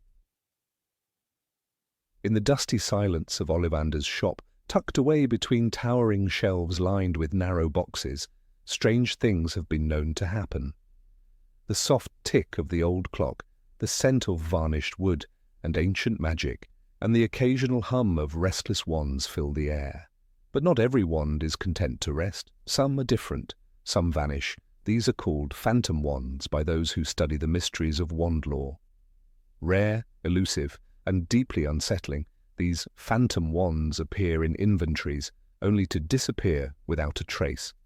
They do not break, nor are they stolen. They simply cease to exist, at least, in any way, wizards can verify. According to magical historians and a few daring wand-makers, these wands do not vanish by accident. Rather, they choose to hide when they fail to find a worthy master. They wait years or even centuries for the one person who can truly claim them. One such case has haunted wand lore archives for over 3 centuries. It involves a wand made of yew wood, 12¼ inches long, with a core of velar hair, a combination as temperamental as it is powerful. The wand was said to have been crafted by Belvina Ollivander in the early 1700s, a brilliant wand maker whose creations were often sought by duelists and sorcerers with volatile temperaments. Belvina had an eye for unusual pairings, and her records describe the yew velar wand as not to be sold lightly. She recorded a curious note beside its listing: unwilling, willful, alive. The wand was displayed for a short time in the front of her shop in Diagon Alley, secured under an enchanted glass dome to prevent impulsive shoppers from testing its volatile magic. But one morning, the wand was simply gone. The glass was unbroken. The spells had not been triggered. No traces of theft could be found. Belvina, horrified and fascinated, searched for the wand for weeks, checking every shelf, secret compartment, and even questioning her house elf, Gromp. But the wand had vanished entirely. It was the only recorded case in her lifetime of a wand disappearing without a known cause. Generations later, Garrick Ollivander, whose memory for wand lore was legendary, mentioned this very wand in passing during a private interview with the Daily Prophet. "Not all wands wish to be found," he said. "Some will disappear rather than accept the wrong hand." He refused to elaborate further, but in wand-makers' circles this was taken as confirmation that the yew velar wand was no myth. Garrick had seen records, perhaps even glimpsed a trace of its presence. He never claimed to know where it had gone, only that it had not been taken. Magical historians called such wands phantom because they behave like ghosts. They appear in inventories documented with precision and then vanish into silence.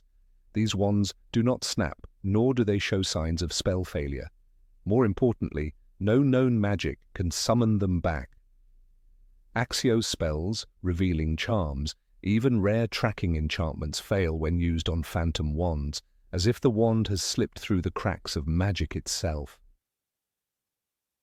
There are theories, of course. Some believe the wand finds a way to transport itself elsewhere, slipping through magical portals or cracks in time. Others claim the wands exist in a dormant, invisible state, phased out of the visible world until they sense the approach of their true master. Still others believe the wand ceases to be a physical object at all, becoming raw, magical potential hidden in the very walls of the shop that made it. This would explain why phantom wands are almost always last seen in wand shops. The yew velar wand became a legend among wand makers not because it vanished, but because of what came afterward. In the late 1800s, a French wand maker named Lucien Chanterelle wrote in his journal about a dream in which a wand came to him in fire and smoke. "Yew and the scent of a storm," he wrote. "It whispered a velar song." He awoke with a sense of grief, as if something powerful had turned away. He never found the wand, but many believe it was the same one that disappeared from Ollivander's shop over a century before. Another tantalizing hint appeared in the 1940s. A young witch named Adelina Greaves, known for her startling bursts of accidental magic, visited Ollivander's with her mother. As soon as she stepped inside, several wands vibrated in their boxes, including a mysterious case that had been sealed for decades. When Mr. Ollivander opened it, he found nothing inside.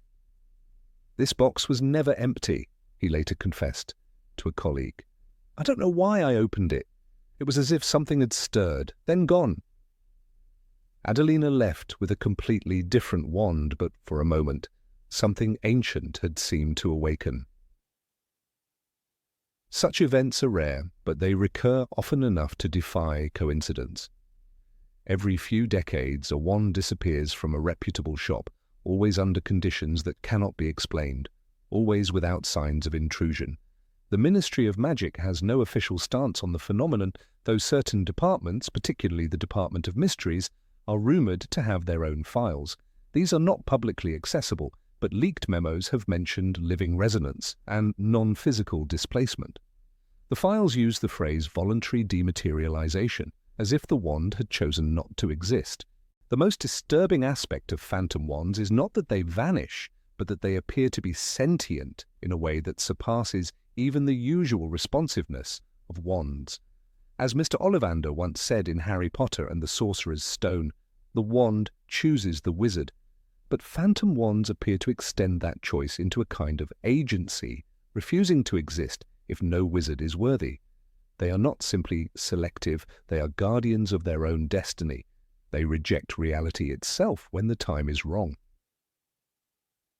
This concept unsettles even the most seasoned wand makers. If wands can choose to vanish, what else can they do? Can they wait for centuries, buried in the ground or hidden in magical folds of space? Can they become part of the landscape, a tree once more, until reawakened? Some believe the unravel wand is no longer a wand at all, but a living presence somewhere in the forbidden forest or deep beneath the earth. It waits, watches, dreams. In 1997, during the events of the Second Wizarding War, a student at Hogwarts named Cressida Morgraine claimed to have found a strange piece of wood near the edge of the Black Lake. It hummed when she touched it. It burned her palm when she tried to cast a spell. She took it to Professor Flitwick, who examined it and called it curious but inert. The wood was dark and oddly warm, and Flitwick noted that it resembled yew. After a few days, the wood was gone. Vanished from her bedside drawer without a sound. Some dismissed it as a prank. Others whispered that a phantom wand had stirred again. Despite the growing number of anecdotal accounts, no wizard has ever claimed to fully wield a phantom wand. There are no dual records, no spell charts, no binding contracts. Phantom wands remain on the edge of magical reality, seen but not held, felt but not named. They are symbols of waiting, of refusal, of standards so high that even centuries do not dull their resolve. They are both object and myth. A particularly haunting tale comes from 1832, when a travelling magical historian named Enoch Virel encountered a Veela in the Bavarian woods. She spoke of a wand made with her hair lost long ago. "It will not serve," she said. "It listens, it hears the wrong blood, and falls silent." Virel's journal describes her eyes as glowing with strange sorrow. "It was as though she mourned something greater than herself," he wrote, "as though a part of her soul had vanished with that wand." Many of these stories may seem like folklore, exaggerated by time and fear, but magic, especially wand magic, has always resisted strict definitions. The books are full of strange moments where magic behaves with autonomy. As Dumbledore once said, "In magic, as in life, the most powerful things are often the least understood." Phantom wands are such things. They do not follow the rules, they do not obey demand, they wait for resonance, not ownership. The existence of phantom wands challenges everything the wizarding world believes about mastery and control. These wands do not submit to testing, categorization, or analysis. They operate on instinct, on spirit, on a kind of truth that no spell can measure. For some, this is disturbing. For others, it is sacred. It reminds them that magic is not simply a tool, but a force with will and memory and desire. Phantom wands are the ghosts of that desire. In the end, the unravel wand remains a mystery. No one knows where it went or when it might reappear. But its story endures, whispered in wand shops and wand law classes, recorded in hidden footnotes, and spoken in the quiet reverence of those who understand.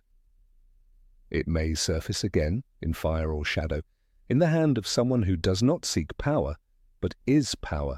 Until then, it is watching and waiting. Number 22, wands are banned in some countries.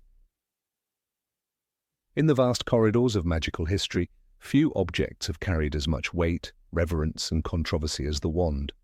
Within the British wizarding world, a wand is more than a tool. It is a reflection of the soul, an extension of the wizard's identity. Ollivander, the renowned wand-maker, once said, "The wand chooses the wizard, Mr. Potter." Yet, as universal as this statement might sound, it is not a truth accepted by all. The supremacy of the wand is a regional construct deeply ingrained in Western magical culture, but viewed with suspicion, even disdain, in other parts of the magical world. Take, for instance, the ancient magical communities of East Asia. In the rain-soaked valleys of Bhutan, nestled between emerald mountains where clouds cling to the earth like whispered secrets, wands are seldom seen. There, the old ways hold fast. Magic is channeled through ritual chants, silk-stitched talismans, and the rhythmic wave of prayer wheels. In fact, a report from the Department of International Magical Cooperation in 1987 documented the near-total absence of wands among Bhutanese wizards, citing cultural distrust. "To use a wand," wrote scholar Sangmu Tsering of the Paro Institute of Mystical Ethics, "is to impose force upon magic. We seek harmony, not domination." In some provinces of China, particularly in the southern regions of Yunnan and Guangxi, generations of sorcerers have favored carved spirit boards and ancestor-bound amulets over wands. Here, the belief persists that wands interrupt the natural flow of qi, the vital energy coursing through all life. The famed magical historian Bathilda Bagshot noted in her appendix to A History of Magic, in southern China, attempts by British wizards to distribute wands in the 19th century were met with alarm. Entire villages refused access to visiting scholars. This reaction was not out of fear of the unknown, but rather a rejection of what was seen as magical arrogance. Even in magical Japan, a country often caught between tradition and modernity, the use of wands remains restricted to a minority. The prestigious Mahutakoro School, perched high on the volcanic slopes of Minami Iwo Jima, requires students to master spellcasting without wands until their 6th year. Only then, and only if deemed spiritually ready, may a student be introduced to wand work. The reasoning, according to headmaster Rintaro Wakahisa, is rooted in restraint. We believe the soul must first learn humility before it can command fire. Wand culture's complexity grows deeper in Africa, where the issue intertwines not just with tradition, but with history, oppression, and resistance. For centuries, magical communities across the continent practiced forms of magic so ancient and raw that they predate most written wizarding traditions.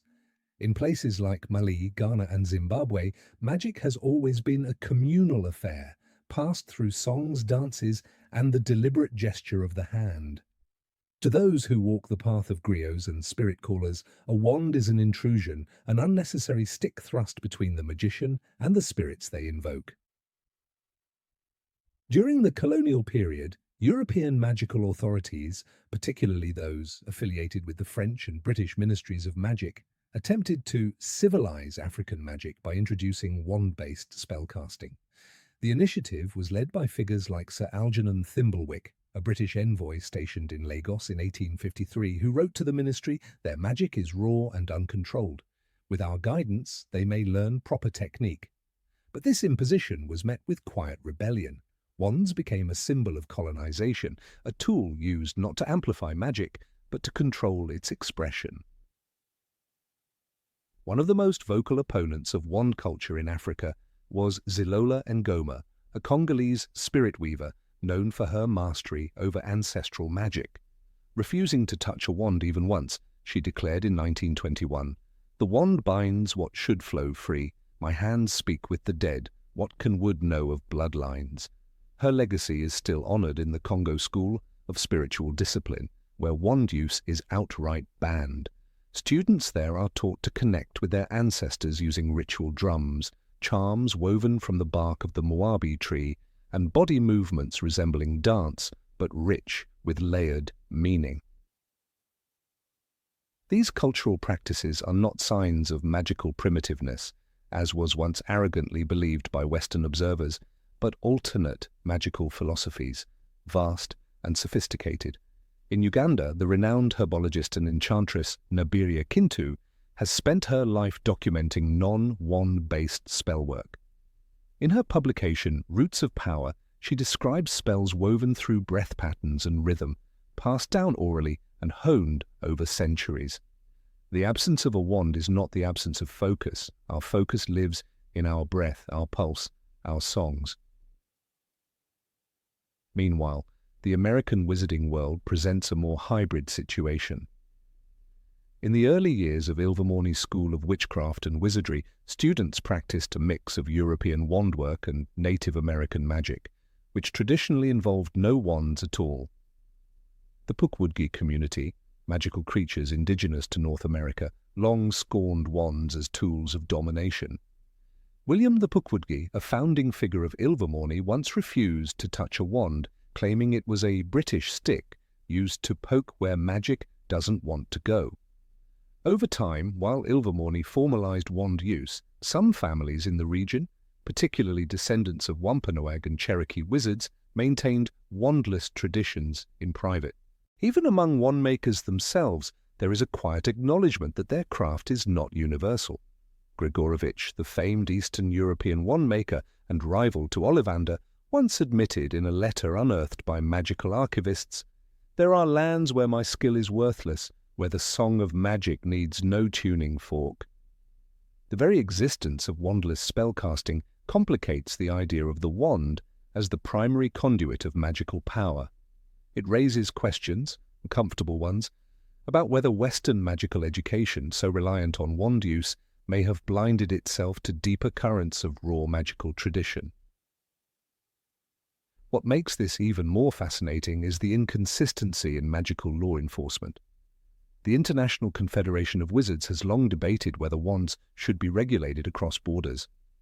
In 1937, the infamous Wand Accord tried to establish a global standard, demanding that all magical spells of a certain class be executed with a wand. However, resistance was fierce. Delegates from Thailand, Nigeria, and Bolivia walked out of the summit, accusing the Confederation of magical imperialism. The accord eventually failed, with the final record noting, "Magical practice is cultural and cannot be standardized without the risk of erasing identity." And yet, despite this rich mosaic of magical expression, British wizarding society remains curiously insular. Students at Hogwarts are introduced to wands at age 11 and rarely, if ever, are they taught alternative methods. The idea that one could perform a levitation charm without a wand might sound absurd to a British first year, but to a Nepalese mountain healer or a Yoruba rain caller, it is the most natural thing in the world. In fact, there are documented cases of cross-cultural encounters where wand use was seen as offensive. In 1975, a delegation of British orals visited a temple in Sri Lanka and attempted to bless a protective circle with their wands. The local monks responded with fury, claiming the act had disrupted ancestral energies. Interestingly, even within Europe, there are undercurrents of anti-wand sentiment. In certain remote Romani communities in Hungary and Slovakia, wand use is viewed with suspicion, associated with restrictive magic. These communities practice flame divination and ash reading, arts that depend on silence, vision, and patience rather than incantation. To them, the flick of a wand is not elegance, but impatience, a shortcut that severs the relationship between the caster and the world around them. What emerges from all these examples is not a rejection of magic, but a rejection of uniformity. Magic, in its essence, is local.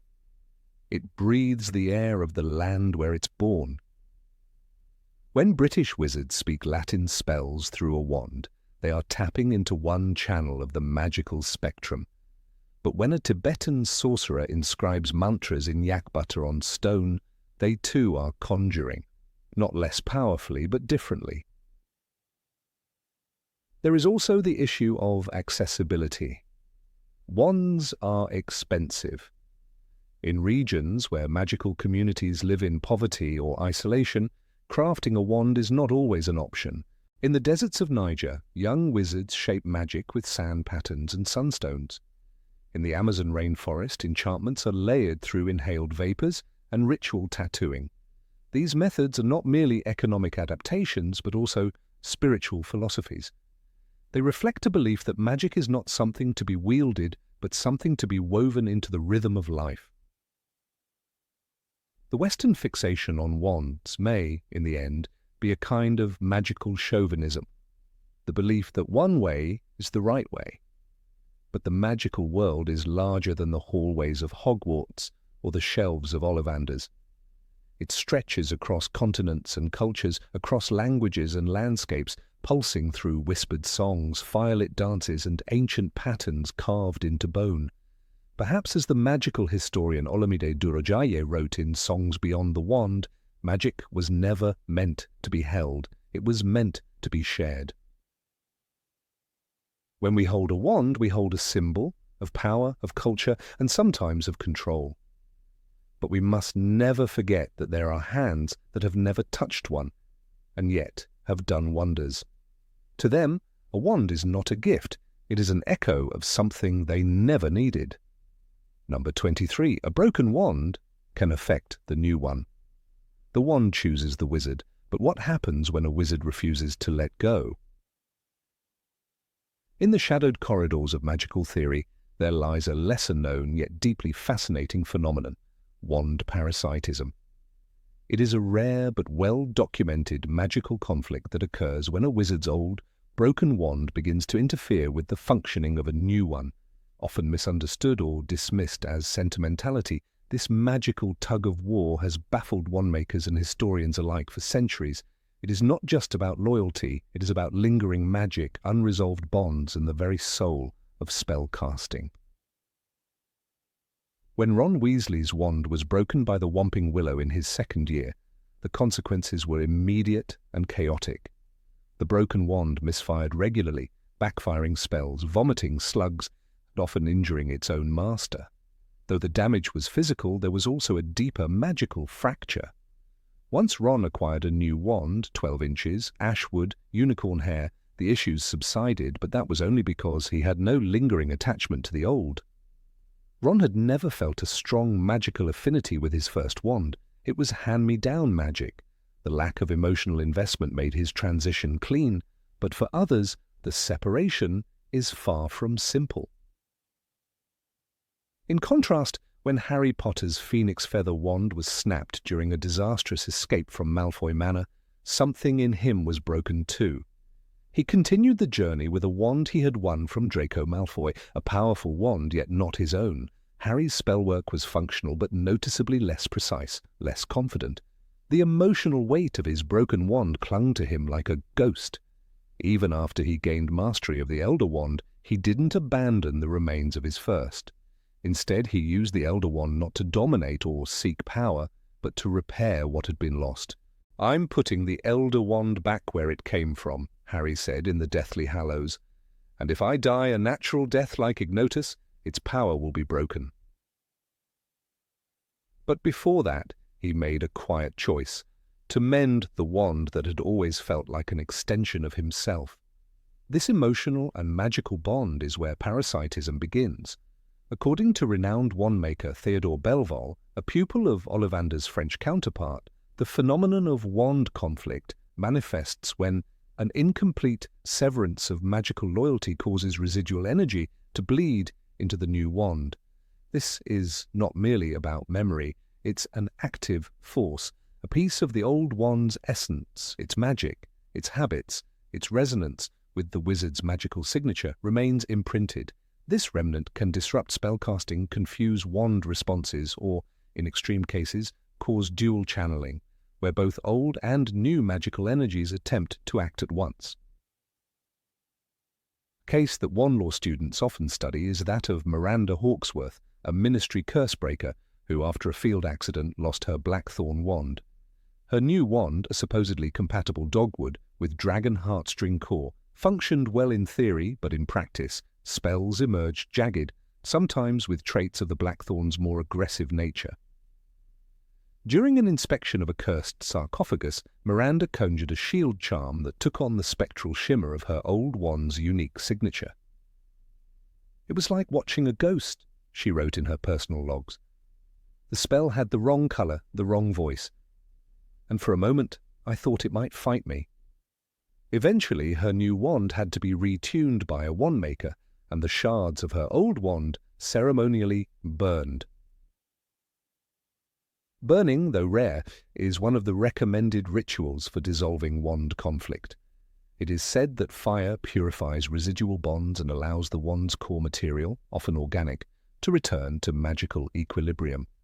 This, however, is emotionally devastating to many wizards. Old wands are more than tools. They are companions, records of growth, trauma, and triumph. Wizards of older generations often held retirement rituals for their wands, burying them under moonlight, whispering thanks, or offering them to the sea. These were not mere customs. They were magical gestures meant to untether the soul from the wood.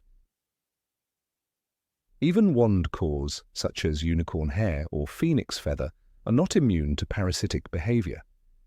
Phoenix feather, in particular, is notorious for its fidelity. Ollivander himself told Harry, in The Philosopher's Stone, "It is very curious indeed that you should be destined for this wand when its brother gave you that scar."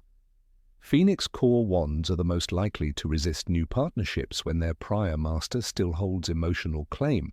In some cases, these wands simply do not work at all for others, despite apparent compatibility. The Elder Wand, though an anomaly in wand lore, provides another eerie insight. Its refusal to respond to Voldemort, despite being in his physical possession, echoes this phenomenon. The wand recognized Harry not through ownership, but through loyalty, through magical imprinting. This supports the belief that wands store a part of the wizard's soul, if not literally, then energetically. In this light, a broken wand is not entirely dead. It is dormant, potentially hostile, and always aware. Wizarding families have long whispered tales of jealous wands, especially among those with deep magical lineage. One story tells of a young wizard in the 1800s, Lyle Prowett, who inherited his grandfather's wand after his own was shattered in a duel. Despite the prestige of the heirloom wand, spells misfired constantly. Objects melted instead of levitating. Charms flickered or reversed. Upon examining the remains of the broken wand, Belval himself reportedly said, "It is not merely that the old wand lingers, it is that it fights." Lyle was eventually forced to destroy both wands and begin anew. This phenomenon even influenced wand legislation. In 1894, the Department of Magical Instruments briefly proposed mandatory wand destruction upon issuance of replacements, particularly for auras and ministry employees. The regulation was never passed, largely due to emotional resistance and public outcry. However, some magical institutions, such as Durmstrang, enforce mandatory disassembly of broken wands to prevent conflict. They believe it is not only safer, but necessary for magical growth. One of the most poignant stories comes from Althea Dunbridge, a renowned transfiguration professor at Ilvermorny. After losing her wand in a fire, she commissioned a new one from American wand maker Johannes Holt. For months, she struggled to teach, her transfigurations flickering between perfect and grotesque. It wasn't until she dreamt, again and again, of her old wand calling to her from the ashes that she returned to the ruins of her home, unearthed the blackened husk, and laid it to rest beneath the roots of an ancient maple. Within days, her new wand settled, her magic returned. "There are spirits in our wands," she wrote in her memoir, "not ghosts, but echoes of who we were and who we wanted to become." Even among magical beings, wand conflict can be observed. House elves, who do not traditionally use wands, show instinctive reactions to their presence. Dobby, for instance, was seen to flinch when Harry handled wands not his own. Centaurs speak of wands as shards of destiny, and goblins view wands as treacherous tools that remember too well. The psychological aspect of wand parasitism cannot be dismissed. Magical trauma, particularly in battle or duress, often becomes encoded into a wand's behavior. Wands used in unforgivable curses or dark rituals sometimes resist new alignment entirely. St. Mungo's maintains a small research ward studying magical residue, including one wand that continues to hum when near its former master's grave. And yet, despite all warnings, many wizards persist in keeping their broken wands close. Some embed them into walking sticks, some keep the fragments in drawers, some carry them as pendants. These habits may be charming, even nostalgic, but they are also dangerous. As wand maker Holly Prim once said, "The dead wand cannot sleep when you keep whispering to it." But the process of healing this conflict is often more about the wizard than the wand. Magical harmony demands acceptance. A wand reflects its master's readiness. If a wizard clings to the past, grief, failure, loss, no wand, no matter how finely crafted, will function as it should. Magic is as much emotional as it is technical. Harry's decision to repair his wand before returning the Elder Wand was, in essence, an act of closure. He did not want more power. He wanted to restore the relationship that had carried him through the darkest times. "I was happier with mine," he said. That sentiment, though simple, encapsulates the entire philosophy behind wand fidelity. It is not about strength, it is about belonging. There are rituals, of course, for those who wish to part with their wands peacefully. The ceremony of severance, practiced by some Eastern European covens, involves salt, moonlight, and the recitation of the wand's magical history. In parts of rural Wales, wands are floated down rivers, entrusted to the water sprites for rebirth. And in the Highlands of Scotland, some families bury wands in family plots, alongside letters and hair strands, believing the wand should rest with the wizard's essence. Wand parasitism remains a mystery even to modern scholars. Whether the phenomenon is caused by residual energy, emotional imprint, or something deeper within the wood and core, it continues to humble even the most skilled wand makers. What is certain is this: the bond between a wizard and their wand is not so easily broken. It endures in ashes, in fragments, in the quiet hum of old wood, refusing to forget. Number 24. Wands can become jealous. Wand lore, though ancient and mysterious, has never ceased to evolve through the experiences of wizards who dare to listen closely to the subtle language of wood and core. One particularly curious phenomenon, often dismissed as anecdotal by those less attuned to the sentient nature of wands, is the notion of wand jealousy. The term itself may sound whimsical, as if borrowed from the pages of a fairy tale, yet accounts collected from across the wizarding world and examined by revered wand-makers such as Ollivander speak to a truth that is both haunting and revealing. A wand, once truly bonded with its master, does not easily accept being set aside. When replaced, even temporarily, it may lash out with what can only be described as emotion. No incident has highlighted this more clearly than the case of Perdita Blishwick, a gifted young witch from a prominent wizarding family in Dorset. Known for her exceptional skill in transfiguration during her years at Hogwarts, Perdita used a wand of cedar wood with a dragon heartstring core, 11 inches and surprisingly swishy.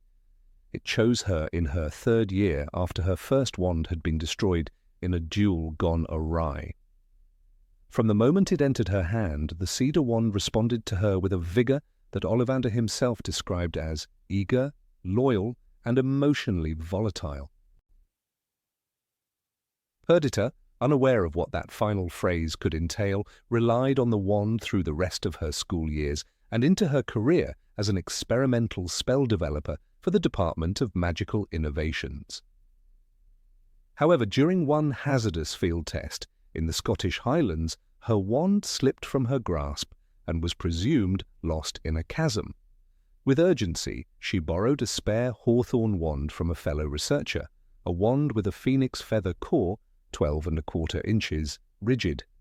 Though it lacked the intimacy of her own, the hawthorn wand performed acceptably under duress. It obeyed the basics, enough to apparate her team to safety. 3 days later, a retrieval team returned from the site of the incident, and miraculously, her cedar wand was recovered. It had survived, buried beneath shards of stone, intact but silent. When Perdita held it again, something had changed.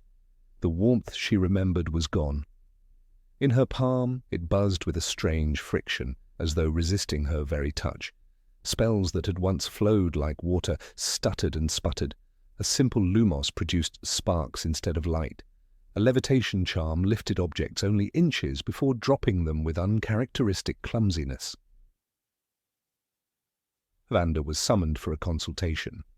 After examining the wand, he concluded that the behavior was indicative of a jealous response, a theory he had documented in a sparse collection of rare cases. Dragon heartstring wands, he explained, are known for their fierce loyalty. They bond intensely with the witch or wizard they choose. To be set aside even for a moment is not taken lightly. They do not forget slights, they burn with emotion. Indeed, when he placed the wand in Perdita's hand, the temperature noticeably rose. "It is angry," he said simply. Such episodes may seem implausible until one considers the very nature of wand magic as laid out in the core principles of wand lore. According to Ollivander's notes, wands do not merely channel magic, they develop preferences, instincts, and memory. This is not sentience in the way of human thought, but a primal form of consciousness, embedded deeply within the magical substances that constitute them. Dragon heartstring, in particular, is known for being fiery and temperamental. As described in the tales of Beedle the Bard, the wand of the dragon's breath cannot abide betrayal, for it has in its core the passion of the beast. The phenomenon is not limited to Perdita. Records from the archives of the French wandmaker Théodore Rabasta detail the case of a beau bâton student, Aimé Laroche, whose beech wand with a unicorn hair core refused to function for nearly a month after she experimented with a new vine wand for her herbology project. Though unicorn hairs are generally known for their gentleness, this one had been taken from a unicorn at the moment of its death, a practice now outlawed, and imbued the wand with a strange melancholy. "The wand mourns," Rabastin noted, "and in mourning it resents disloyalty." Perdita's story took an even stranger turn. She attempted to reconnect with her cedar wand through ritualistic polishing, meditation, and long spells cast without interruption. At times, she felt the wand respond. A flicker of warmth here, a spell performed precisely there. But the trust was never fully restored. She never used the hawthorn wand again, but the betrayal lingered like a curse. In time, she transitioned to another dragon heartstring wand, this one made of walnut, but the spark of her magic had changed. Friends claimed her spells were colder, more mechanical. Some whispered that her magic had lost its voice. When Harry Potter retrieved Draco Malfoy's wand during the skirmish at Malfoy Manor, a similar energy shift occurred. Though the wand was not his own, it performed better than his broken Holly wand. Ollivander later stated in Harry Potter and the Deathly Hallows, "The wand chooses the wizard, Mr. Potter. That much has always been clear."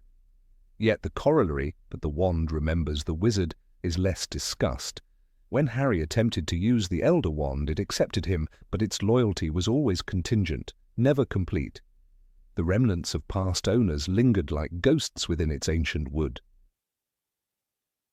There is something poetic and unsettling about the idea that a wand, an inanimate object by all physical appearances, can harbour something akin to resentment. Magic, at its root, is emotional. As Dumbledore once said, it is our choices that show what we truly are. But perhaps, just perhaps, our tools remember those choices better than we do. They do not forget abandonment even if necessity demands it. One of the most striking accounts comes from a Romanian curse-breaker named Sorin Iliescu, who wielded a yew wand with a dragon heartstring core for over 2 decades.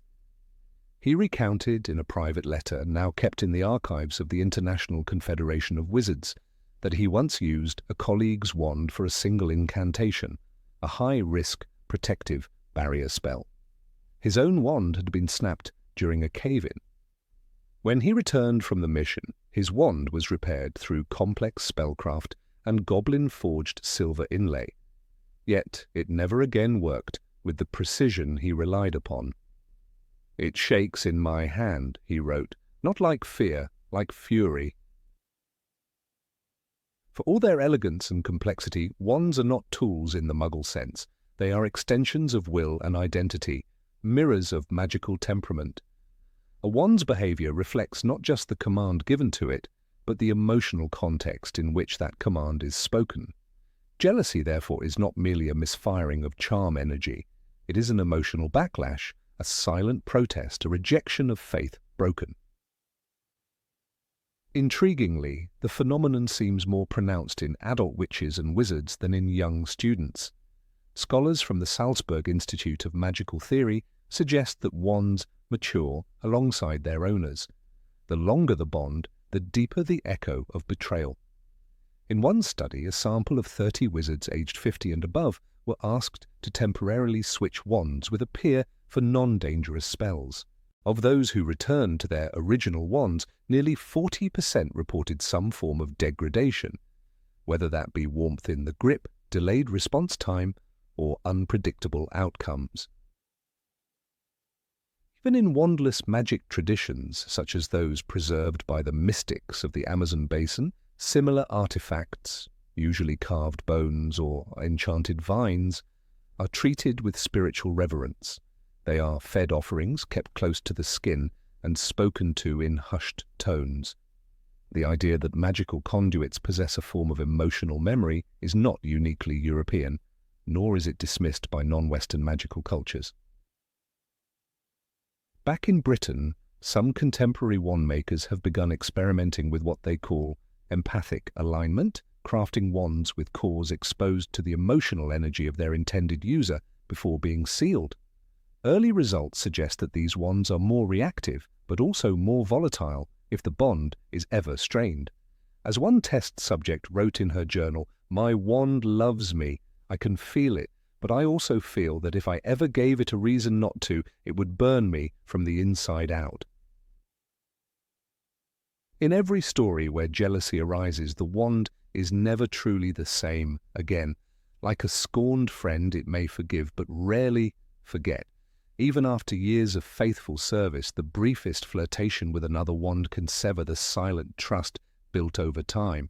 That trust, it turns out, is the true foundation of wand work. Deeper than incantation, deeper even than intent.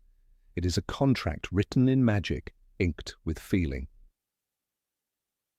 What remains most fascinating is that the phenomenon appears to be entirely internal to the wand. No external trace, no curse, no hex, no malevolent force can explain the behavior. It is not dark magic, it is not enchantment, it is not taught, it is felt.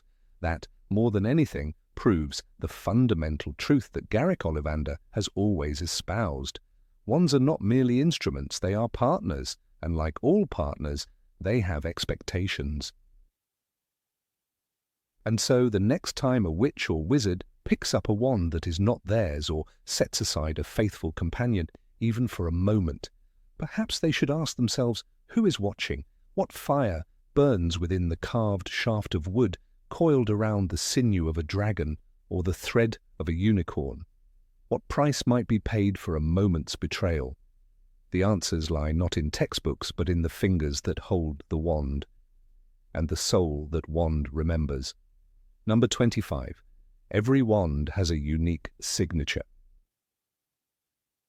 There is something unspoken, almost poetic, in the way magic flows through wood. A wand is never just a tool.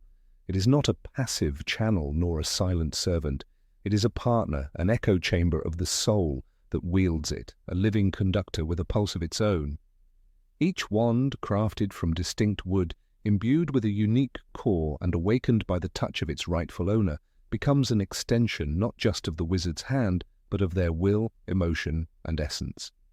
And like fingerprints in the Muggle world, the magic that surges from wands leaves behind subtle but unmistakable differences, ripples of colour, rhythm, intensity. No two spells, though incanted with identical words and intention, ever truly look or feel the same. This phenomenon, often dismissed as stylistic flair, is far more than aesthetic. It is the wand's signature. It is most evident in battle when adrenaline strips away control and emotion takes the helm. Consider Harry Potter's use of Expelliarmus, the disarming charm that became his hallmark. Whenever Harry cast it in moments of urgency, there was a distinct reddish gold flash, sharp like a flare and almost musical in its echo. A jet of red light is the recurring description in the books, especially during duels.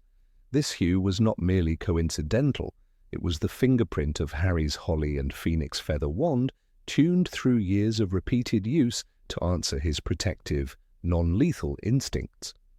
Ollivander himself noted that the wand chooses the wizard, but he might have added, it also chooses how to sing.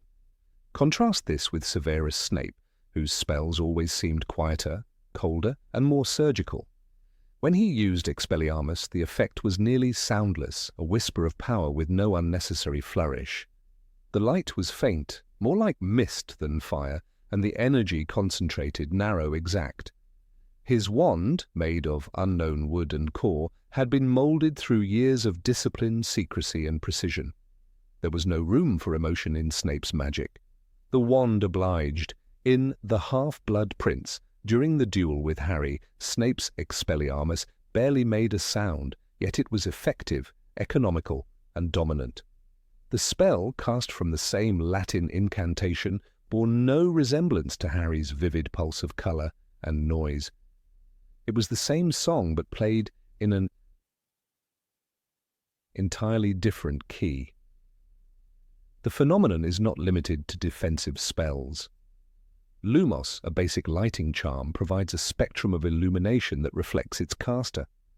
Hermione's wand always produced a bright, stable white light, reliable and focused, ideal for reading or investigating.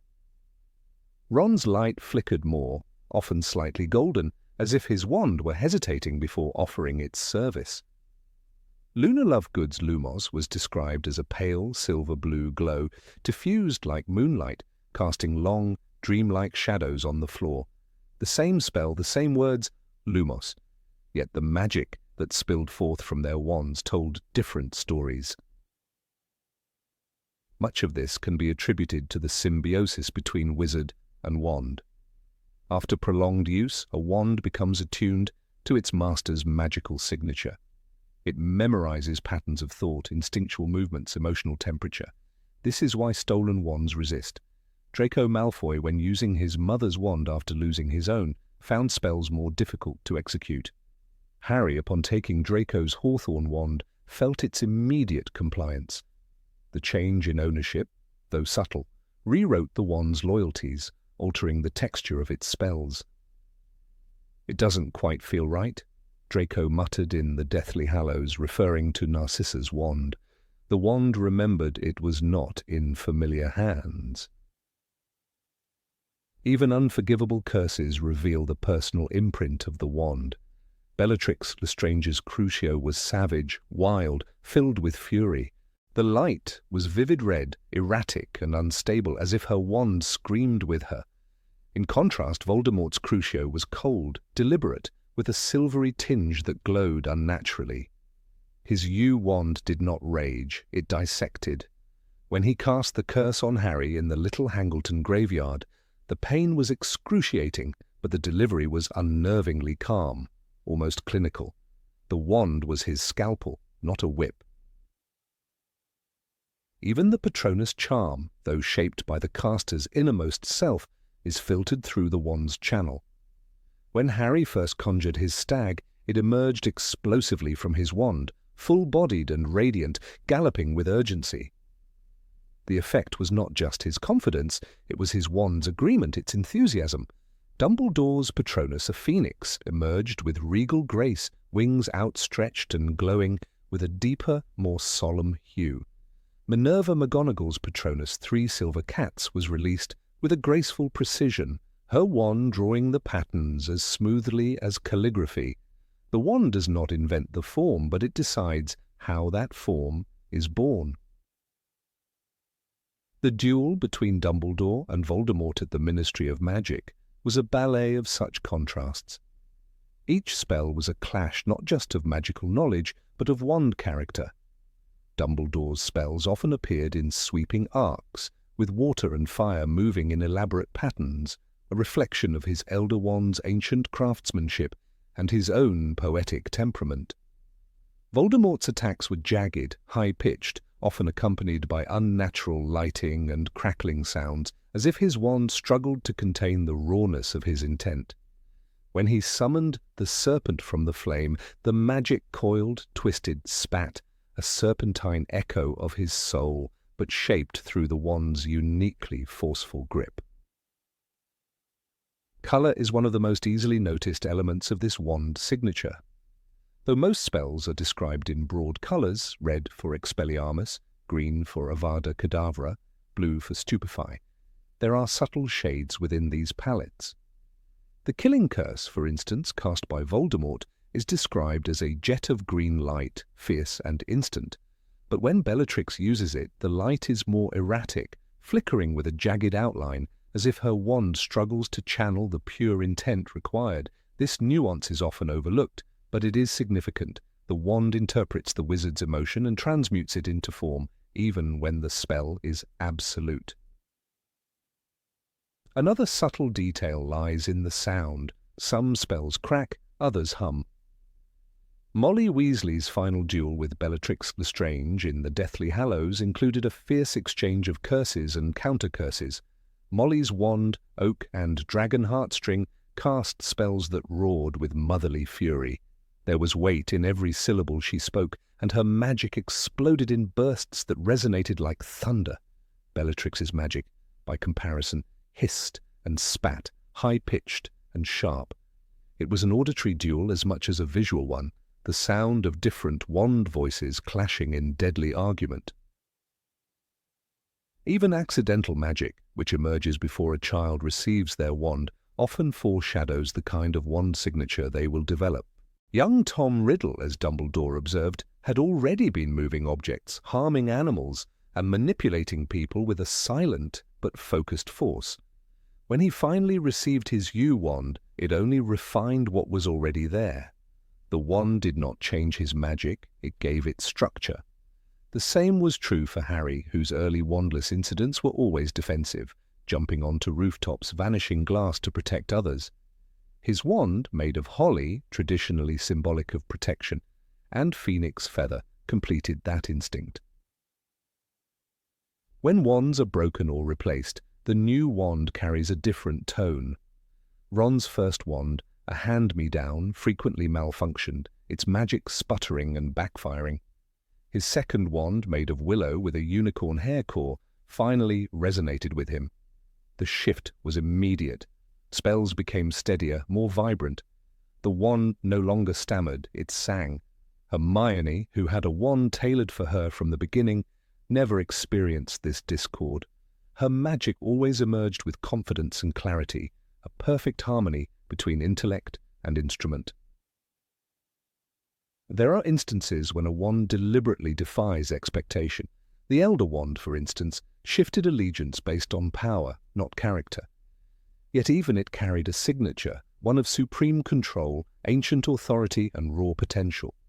When Harry used it to repair his original wand in the Deathly Hallows, the magic was described as golden light, humming with warmth. Despite being a wand of conquest in Harry's hands, it performed an act of restoration. The result was not just an act of magic, but a transformation of intent, which the wand honoured. Magical duels in the books are often more than tactical. They are expressive. During the Battle of the Seven Potters, when multiple versions of Harry flew through the skies, Death Eaters could recognize the real one not by face, but by spellwork.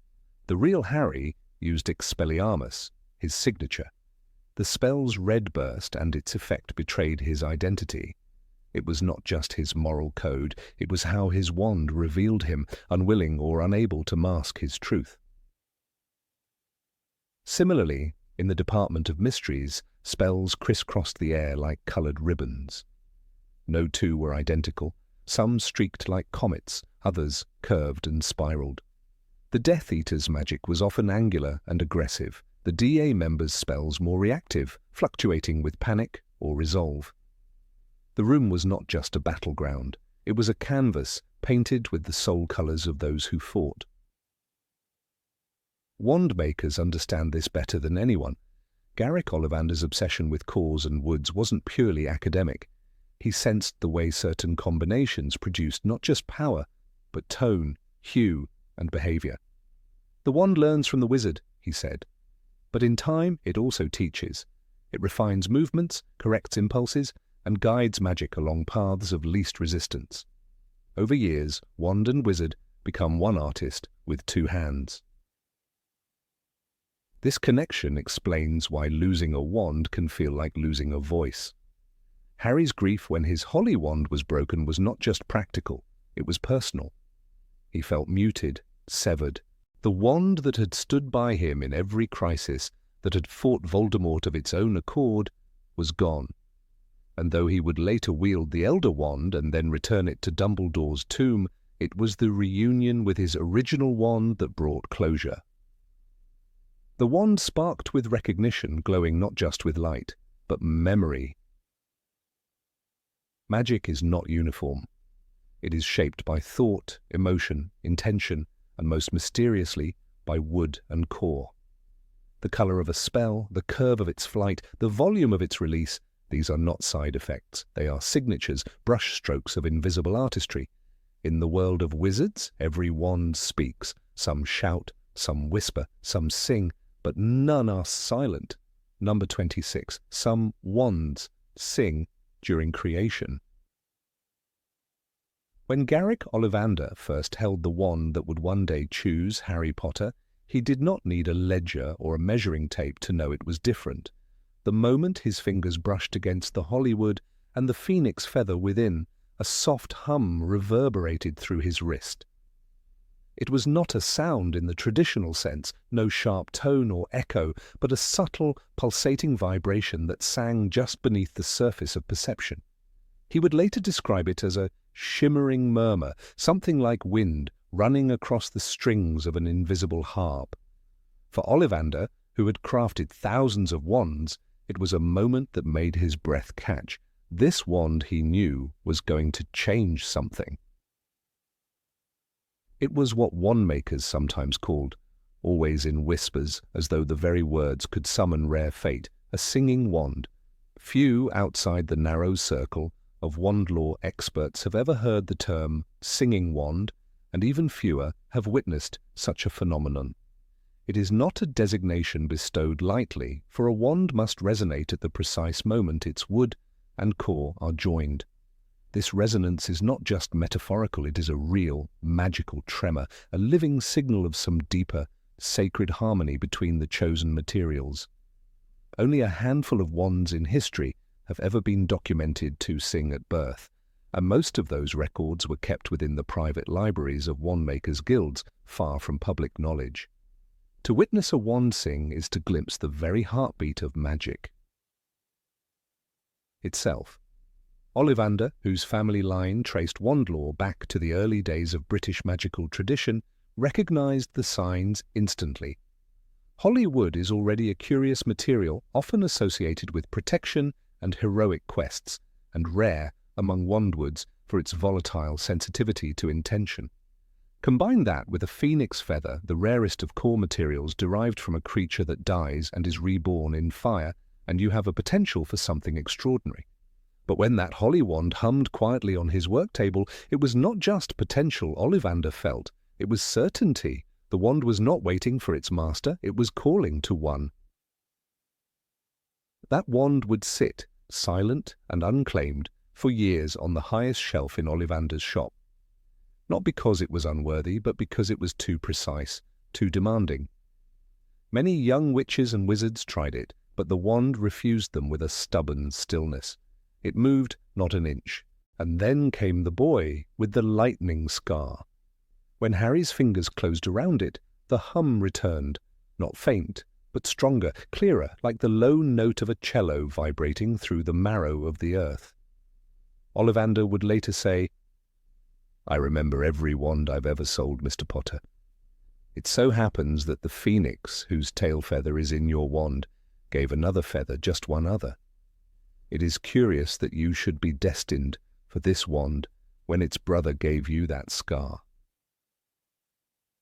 This was no coincidence. The singing of the wand had been the first omen, a note of destiny echoing into the future. According to ancient lore, a singing wand forms when both materials, the wood and the magical core, perfectly align not only with each other, but with a very specific magical frequency, often tied to a soul not yet born or a fate not yet written. It's as if the wand itself hears a future echo, tuning itself in advance to the magical resonance of its eventual owner. Such wands are said to be particularly sensitive, capable of deeper loyalty and wilder, more intuitive magic. In some cultures, they are believed to be prophetic instruments, drawing their masters into grand stories written long before birth. There are legends, obscure, often forgotten, about other singing wands. A pine wand with a velar hair core in 1745 that reportedly sang for 3 minutes straight during its forging, later wielded by the seer Lyrian Knot, who predicted the Goblin Uprising of 1752. Or the cedar wand containing a unicorn tail hair forged in Bruges during the 1600s that buzzed so strongly the wand maker had to wrap it in lead cloth to contain the vibration. That wand would later be found in the hands of a healer who cured a village during the dragon pox outbreak of 1624. But all these are shrouded in half-truths and footnotes, while Harry Potter's wand is documented fact, witnessed by Ollivander himself and recorded in countless ministry logs after the boy became the lightning rod of the Second Wizarding War. The magical community often dismisses these stories as romanticism, preferring the comfort of rigid taxonomy and wand pairing theories. But wand lore is not a science of straight lines. It bends, it pulses, and sometimes it sings. Not every master wand maker has heard it, and some doubt it entirely, insisting it's only the imagination of the overly sentimental. Yet those who've heard the song never forget it. They say the resonance is like a whisper across your skin, like standing in the breath of something sacred. You do not command it, you bear. Witness. Even Ollivander, pragmatic and reserved, spoke of the singing wand with a tone close to reverence. "There are wands that obey," he once told a young apprentice, "and there are wands that choose, but a singing wand sees." This was the language of wand lore at its most mystical, dense with belief and layered with awe. It implied that some wands did not merely react to magic, but understood it. They remembered the magic they held and sometimes grieved its loss. A singing wand, in this view, is alive in ways we do not yet understand. Harry's wand was proof of this mysterious depth. It did not just perform spells, it pushed back against betrayal. It burned the hand of Peter Pettigrew. It shattered a borrowed wand in Voldemort's grip. And it refused to fight its brother wand despite every demand for loyalty and power. "Priori incantatem," Dumbledore explained solemnly. "You saw your brother wand, Harry. Wands sharing the same core, especially such a rare one, can never be forced to duel properly." But beyond the mechanics of cores and spell echoes was something more ancient, a bond formed in that first quiet song on Ollivander's table. Perhaps the wand recognized more than we can measure. Perhaps it understood its place in the narrative long before its wielder could speak. That's the true mystery of a singing wand. It does not merely wait to be chosen, it chooses to exist for someone who has not yet arrived. It holds the shape of a story, curled like a scroll, waiting to be read. Harry's wand did not sing because it was powerful. It was powerful because it sang. Curiously, Ollivander never tried to recreate the conditions that made the wand sing. Some of his colleagues believed he should have, that he might isolate the resonance and reproduce it. But Ollivander, ever the philosopher of wood and core, refused. "To manufacture a song is to kill it," he reportedly said. "You do not tell a wand to sing, you listen when it does." This was the line between craftsmanship and reverence, between science and art. In a world full of spells and charms, the act of listening to something ancient and quiet remains perhaps the most sacred of all magical acts.